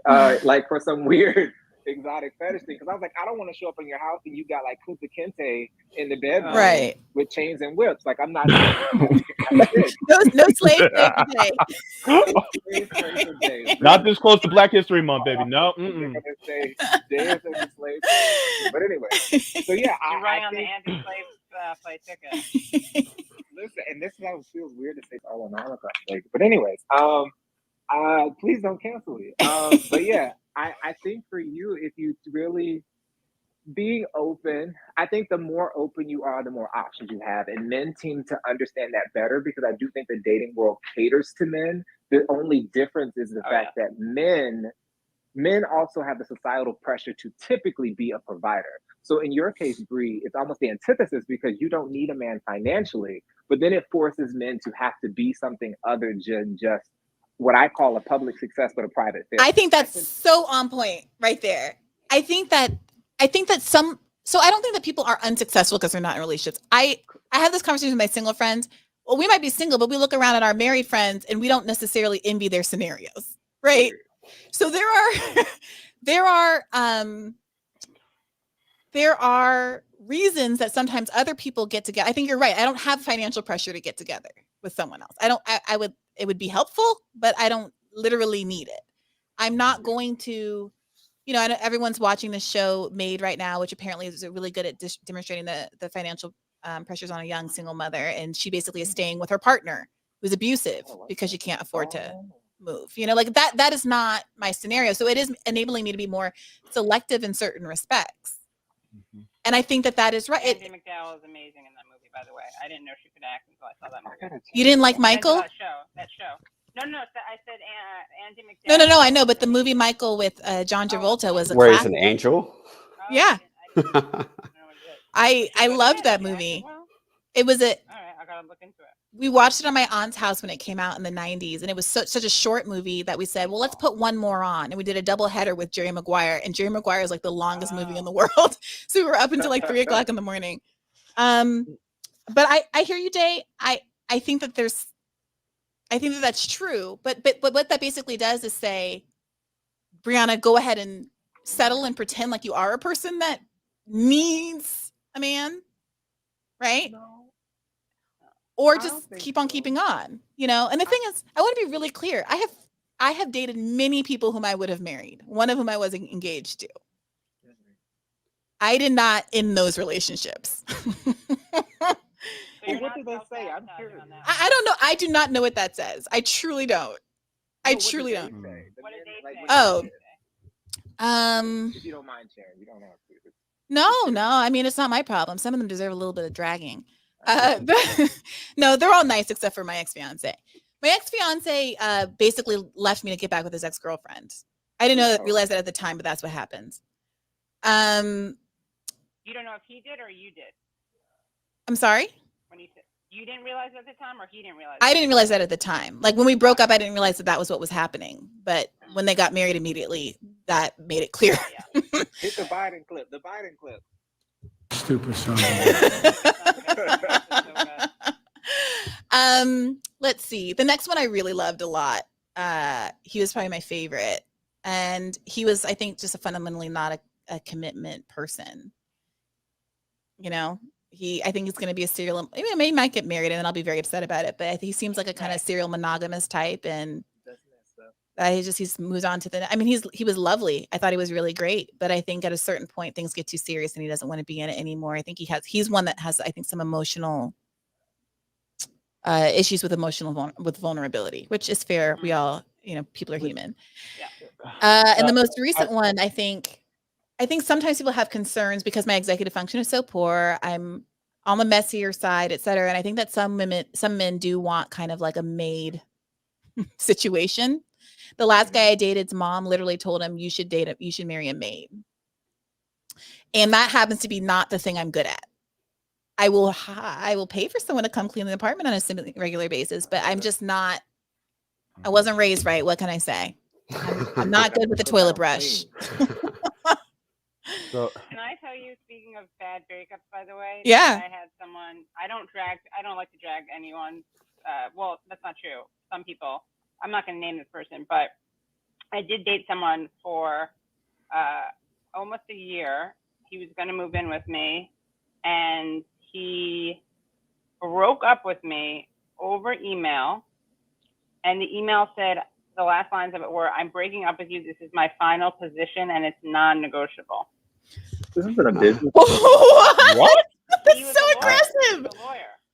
I got yeah. And I was so, honestly, it's weird. It's like sometimes I'll tolerate stuff that I shouldn't tolerate. I'll make excuses for people sometimes, but then there's a certain level of behavior where it's just like, no, that crossed the line. So I just didn't even reach out. I didn't even respond. I blocked him on everything. So I didn't want to reach out to him. And then 2 weeks later, asked for a civil discussion. Basically, it was we were, because we had mutual friends at this point. He had gotten a job transfer, so he was still moving to New York from the Midwest. And I was we have overlapping, friends and lives, and it'd be nice to be on civil terms as opposed to, basically, you should have sent that to your mom because he has mom issues. But anyway, I didn't put the mom part in. I just said it would be nice to be on civil terms, and he writes back to me, I have nothing else to say. I'm no longer moving to New York. I have nothing else to say. Best of luck. I mean, that sounds like beta male energy. Big mothers. He was just afraid to tell you he didn't want to move. Essentially, you could have told me that from Jump Street. I hate when people get into relationships or try to engage with people about stuff that you really know from Jump Street you're not going to do. If somebody says, hey, I live in LA, you live in New York, and they know they want to stay in LA, don't pretend like New York is ever an option. Save yourself. He got a job transfer. He wrote about me. I remember him showing me the letter he wrote to the law firm that transferred him. He mentioned me. It was, I couldn't believe it. This is maybe a good, maybe this is a good entry point into this conversation about love bombing. Day, I've invited you just up to be a speaker so I can bring some other people over to talk. But have you guys heard of this concept called love bombing? I only just learned about it from that West Elm Caleb story. Yeah, the West. So this is like West Elm Caleb adjacent. Well, before I do that, let me just read this question that's on the screen real quick because it's been up here for a while from Carl Woodlair Jean-Louis. Thank you, Carl. He says 17 to 23, men are just hunting. 23 to 27, men are learning what they like in women. 27 to 35, we're a bit more mature, so we try to do better. The 5 years question is daunting to men because future feels anxious from my experience.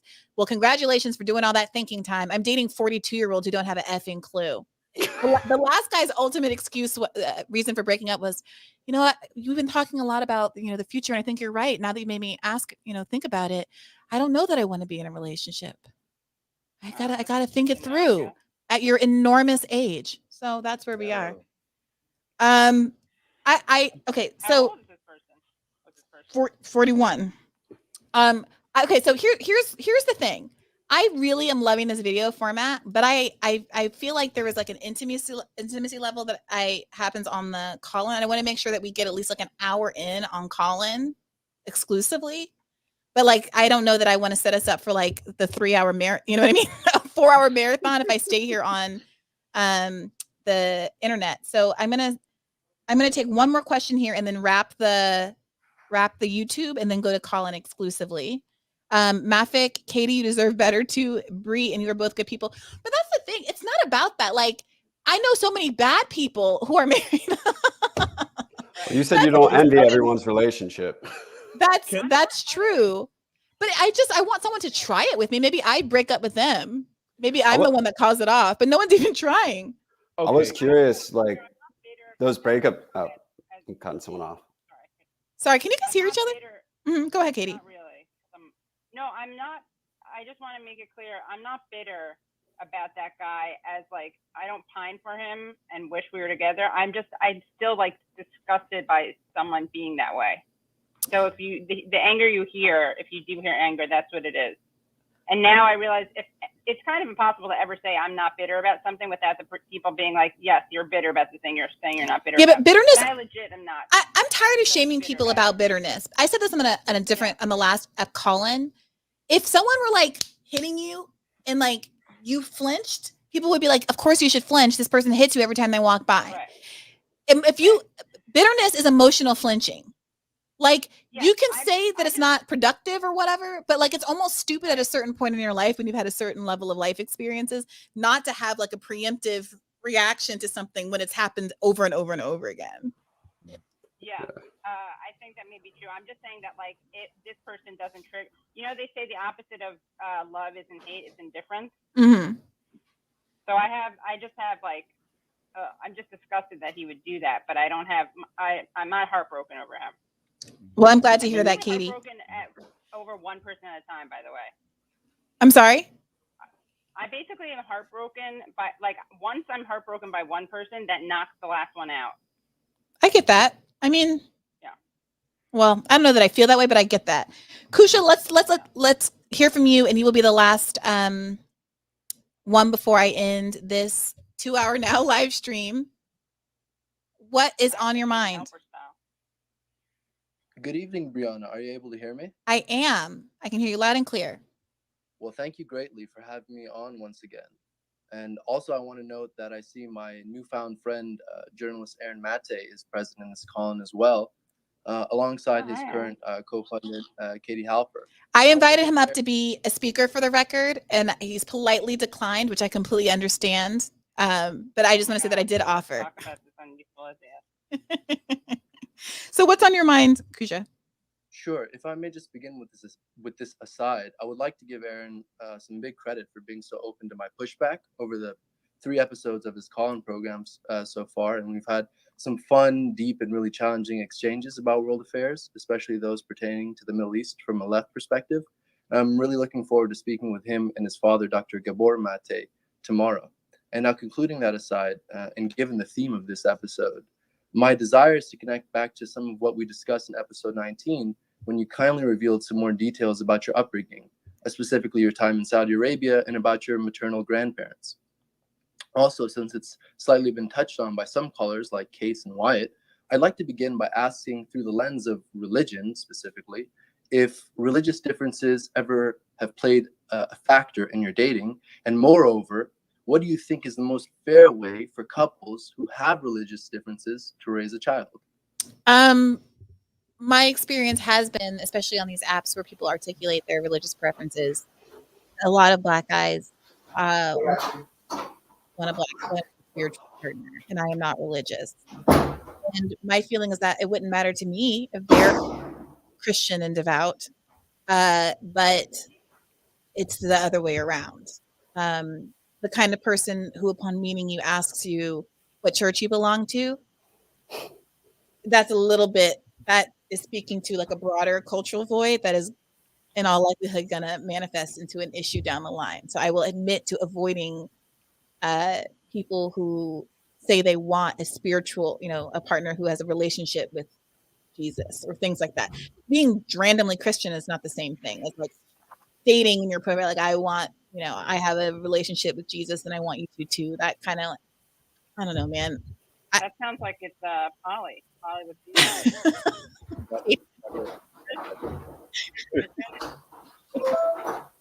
Yeah. Polly with Jesus. My goodness, Katie, you really do have a way with words. Can I say something about that, since that was something I actually went through? Yeah. If it's quick, sorry. Is that like I assumed that I would need to make that a thing, and I always was scared that I never, until it happened when I was faced with it, like, oh, they don't believe in Christ. It really made me self-assess, and it made me realize that, everyone loves to use the quote, oh, don't be unequally yoked. And I started realizing this is really oppressive as a mentality, because if I truly believe that God is love, the actions that I do, including how I interact with people, should reflect that.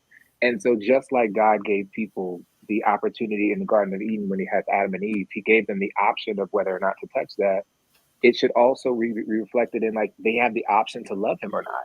And me loving them and loving his creature because I still believe that they're in his image shouldn't divorce me from the idea that they have the choice to not follow the same path I do, and they still deserve the same amount of love that I do. So I actually find it hypocritical when people will not be willing to let somebody go through their own journey, because I can't go to heaven or hell for them.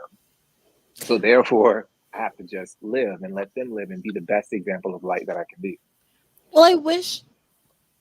Look, this hasn't really come up in any concerted, like really pointed way. But the vision that goes through my head when I see some profiles like that, it's not just like that individual who maybe we will have simpatico regardless of our spiritual differences. I do find myself thinking about like, oh, what's this family going to be like?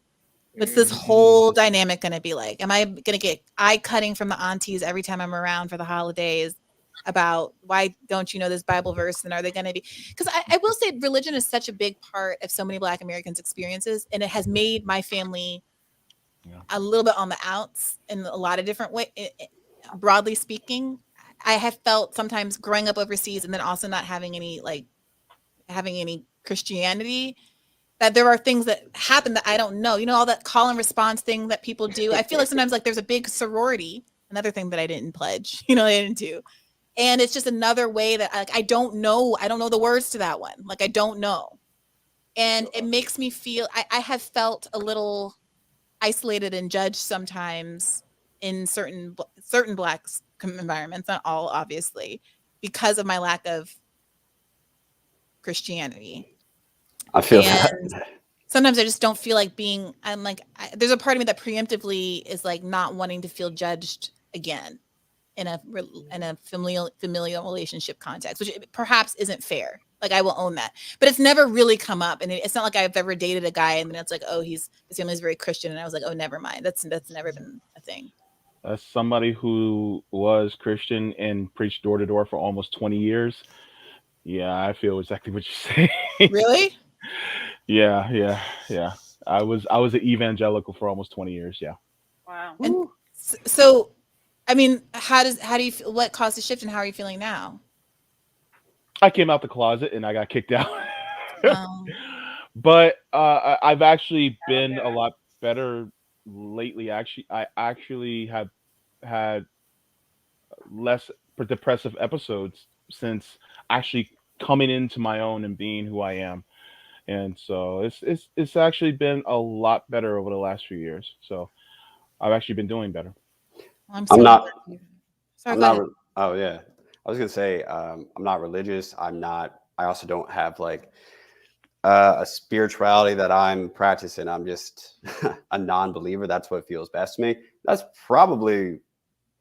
I would say that's probably one of the most persistent rifts or things that cause rifts when I meet people. Comes up in relationships, especially when you're, if you're in a relationship and you're tackling something hard, some sort of any sort of hardship, people who are religious or are spiritual, that's how they tend to process that event and what's going on. And when you're there trying to support them, it's hard to have a different spirituality or no spirituality and to also be there on the same page with them, because as they're trying to make sense of the event, whether they're doing that through, God's will or some sort of spiritual universe, you're just, at least me, I'm often like, I don't know what to say here because I don't know how to co-sign on any of these beliefs that I don't hold.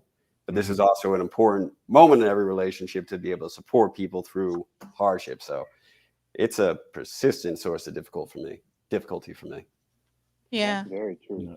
There's a way to navigate it without having to co-sign to their beliefs. It's a little tricky, but at the same time, I think it can be done. But it's just it can be a little daunting from time to time, but I think it can be done. I gotta confess, Kusha, I know I can feel that you have many more questions pent up, but I want to get through this queue, and I'm very curious about. We haven't had many women callers, and Rebecca's next, and I want to get her in before we close out this YouTube stream. So I hope you don't mind, but that was a very thoughtful question, and I appreciate you steering us to religion, because I think that was an important area that we hadn't gotten to yet. Sure, that's fine. I absolutely understand. Thank you, and I hope to see you again on the next stream. Sounds great. Thank you very much. Okay, Rebecca, you really are going to be the last one before I end this YouTube stream, although we'll keep going on. Callin, what's on your mind? Hi, can you hear me okay? I can. Great. Hi, this is Rebecca Parson. Hi, Katie. Oh, hi, Rebecca. Everyone vote for Rebecca for Congress. Yeah. She's great. Where are you running, Rebecca? Washington State, Tacoma. So yeah, about an hour south of Seattle and then the northwest corner of the state. But I listen to almost all of your podcasts. And I just started listening to your call-ins, and they've been really great. I'm glad you're doing it. Well, thank you. And thank you for calling in. What do you think about all of this?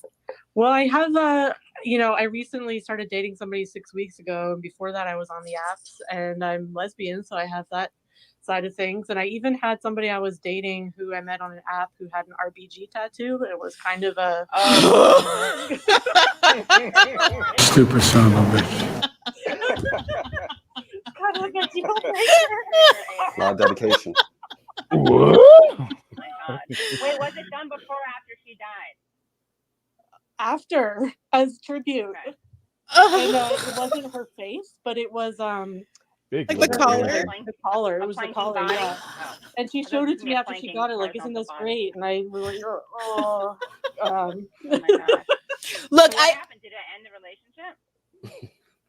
Not because of that, but it was, I ended it. And it's just like, it wasn't that wasn't the nail in the coffin. It was more just kind of a great symbol of how incompatible we were in a lot of ways. And I feel somebody said that about the apps, like it just shows conservative, moderate, liberal, and it doesn't show leftist and hates Hillary Clinton. Like there's no option for that. Rebecca, I went out with I don't think we would have matched. Right. I dated someone. Imagine all the heartbreak that could have been prevented if these apps had more. It would make it so easy, especially if you could select for it. But I dated someone who had a framed Nicole Hannah-Jones tweet on their wall, which is my equivalent of an RBG tattoo. I see the reason for standards. I get it now. Yeah, I think kind of less forgivable because more niche.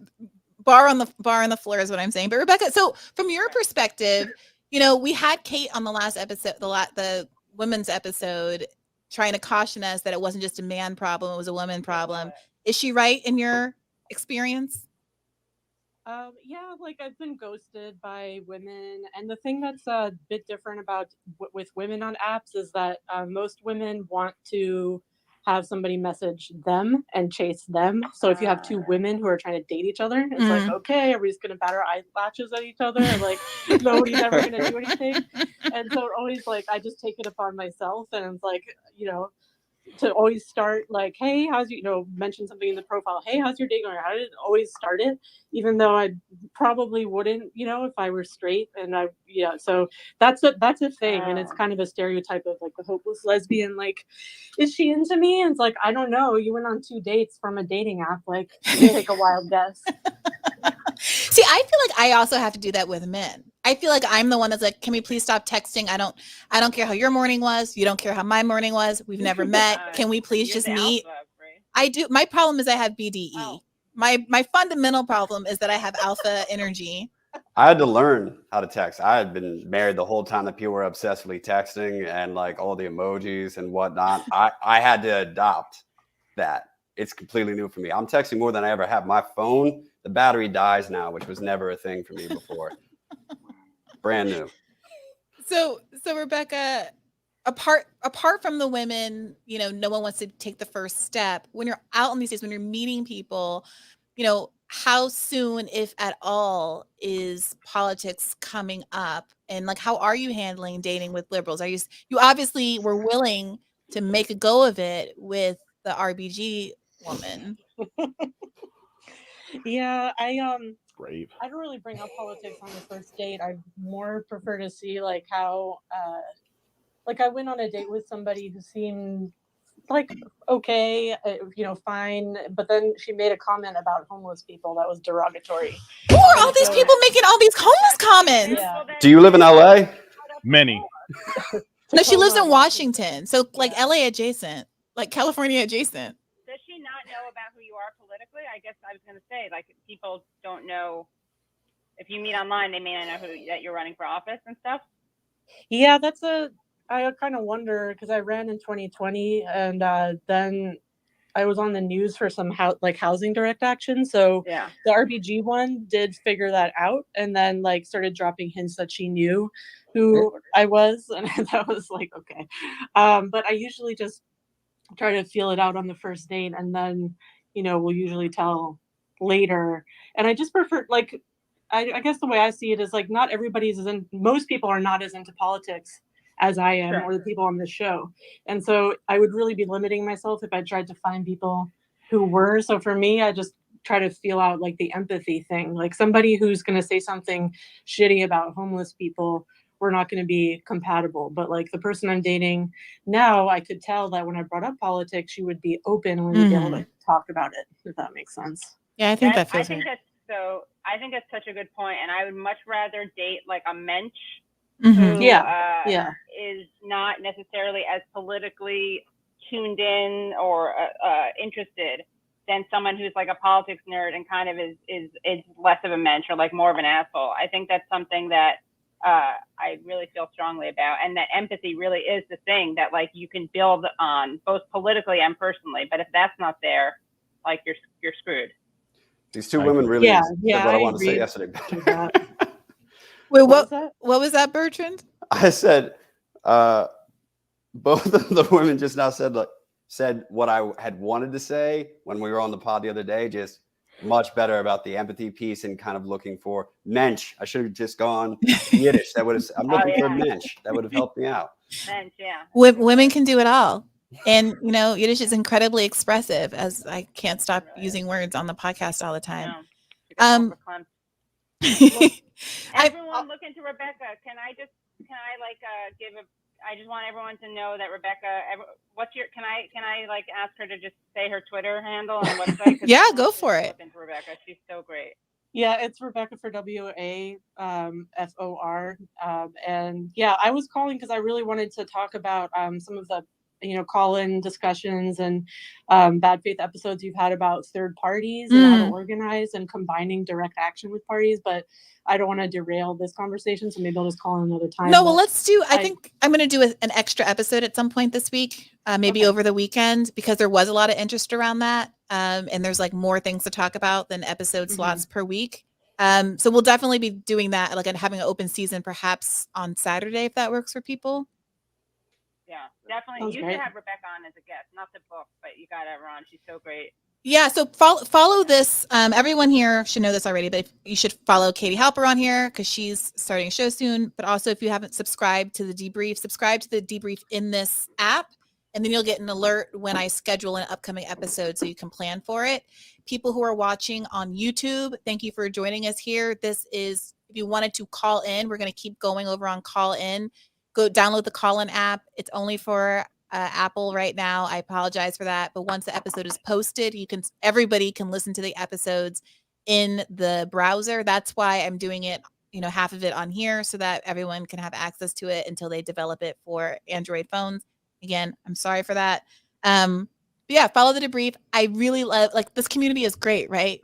Like, these people are great. Yeah, I love this. I'm so excited to start doing this. These questions are great. I'm very excited. Katie, I feel like you were made for this as well. I'm going to read these last couple off the screen. Breeze, what's your favorite scary movie? That's difficult to answer because I like a lot of scary movies, but an underrated one that people should watch is called Boy. And it feels like a low budget Hallmark movie, but it's so much better than you think it's going to be. It's about a doll that seems to be coming to life. Counselor Guy says, we live in a traditional conservative feminist society. Men are expected to be trad, cons, and egalitarian at the same time, which is not possible. Yeah. I mean, here's the thing. I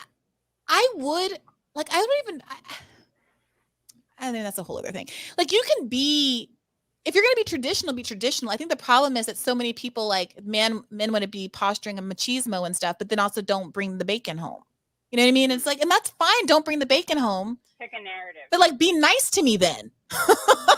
You don't get to be mean to me and not give me money. Like, do you know what I mean? Like, that has been the historical trade-off, and men think they can still like walk around beating their chests when they're not contributing in the way that historically men were contributing. But men don't often they're not often put in that situation. Like, I truly believe that men are taught to be public successes, meaning their careers, the bravado, all the things that come along with that, being that hunter, but they're never taught how to do the personal development. So then as a woman that you've done that thing, you become publicly successful. And as a woman, I feel you guys are conditioned to have that personal development. You show up like, this pool is pretty vapid because you don't have the surface veneer of public success and you're trash. And I feel like that but I feel like you get to a place in life when you've done I feel like once you're once you're woke to something, it's hard to unsee it. Like, as a person I've tried to call out my own flaws, like, dang it, I was really trash back in the day because I wasn't vulnerable, blah, blah, blah, blah. Now that I feel like I've gotten better, I'm like, oh man, I can't unsee it now. So it makes it harder to date somebody who's just like, we could just chill for the next 6 months, but you're not my boyfriend, but I do want you to be my family, but you're not my boyfriend, but I can't do that anymore. That's what I'm saying. Like, okay, so people are making fun of this love bombing thing, saying it's not a thing and like everything is an abuse and stop using psychological terms. And I get that. But the phenomenon that's being described of people behaving in a way that indicates a level of seriousness, introducing you to my family, maybe even saying I love you, making all these commitments, talking about what our children are going to look like, all of that stuff, So dark. then followed up like 2 weeks later with I don't know if I want to be in a relationship, is like, I'm not saying it's abuse or anything, but it's like really rude. Like, it's shitty. It's playing with emotions. That's trash. Yeah, how detached are you from your emotions and like to not get that?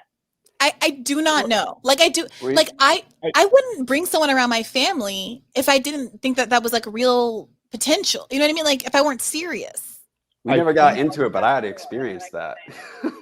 I think Bertrand's never experienced that. No, I have experienced. Oh, you have? I didn't know the word for it, and you would think like being in real life might, like, I don't know, save me from terms that just describe internet dating things. But yeah, I had met someone real life, just like at a bar that I'd frequented, and everybody was like, oh, she's super nice, we think she likes you. So I just went up, got her number, and the moment I got her number, we're texting, it was just, she was texting me all the time, and I told her I was just adjusting to this whole like emoji, trying to be more expressive, blah blah blah. And it's just like, ask me favorite movies, favorite songs, we should swap lists, all this stuff. And in the span of like 6 or 7 weeks, I got to meet her daughter. And this was like when I was in the Northeast, wanted me to come out to breakfast, meet her daughter, and then just ghost when I came back to LA. It was just gone. And I go back and forth to the Northeast. So I did see her another time, but she had the COVID mask on and she just looked at me with like wide eyes. Like, I guess she thought like I really wasn't going to come back, even though everybody knows that I'm coming back to that town. My whole family's in that town. But it was just a month and a half of every boot up, romantic question, telling self-describe, like she was describing herself as like a hopeless romantic. And I didn't ask for any of that. It was just right. And then gone. Just right. silence. And I didn't know there was a word. I want to hear from if any of you in the chat have done that. If you can own that that's a part of your behavior. Because the last guy I dated did that. I think I encounter a lot of guys who put on a full court press. That's a very common pattern with me at this point. That there's like a very aggressive courtship where I've learned to be like, okay, but you don't really know me yet. So like I feel like I'm being judged maybe a little. I'm like the resume, the idea of me and not like who I am. And so I'm like, okay, pump the brakes. But eventually I am convinced. I let my guard down. I agree to like them back. And then at that point it's like, oh, never mind. And so I'm curious whether or not someone has done that, because psychologically it does seem to be about like craving intimacy in an abstract way that has no real connection to a person. Mm-hmm. And I understand that like intellectually, but it's like rude. So stop. Until I had seen, sorry. I think, go ahead. I think societally, a lot of men, because of the way we're conditioned, we tend to have a primitive form of emotional intelligence. And so because we have that primitive form of emotional intelligence, we do not develop it as we should. And a lot of men, they do not express emotional intelligence with each other, especially a lot of straight men. We gay men tend to do that as well because we tend to be held back because of societal pressures and whatnot. And so because of that, then the people who become, I don't want to say the victims of, but kind of, the victims of are women like, yourself and Katie and many other different women, because these men have not gotten to a place where they are actually able to be more emotional beings and then consider your feelings when they are making the decisions or even getting to know themselves in a timely fashion.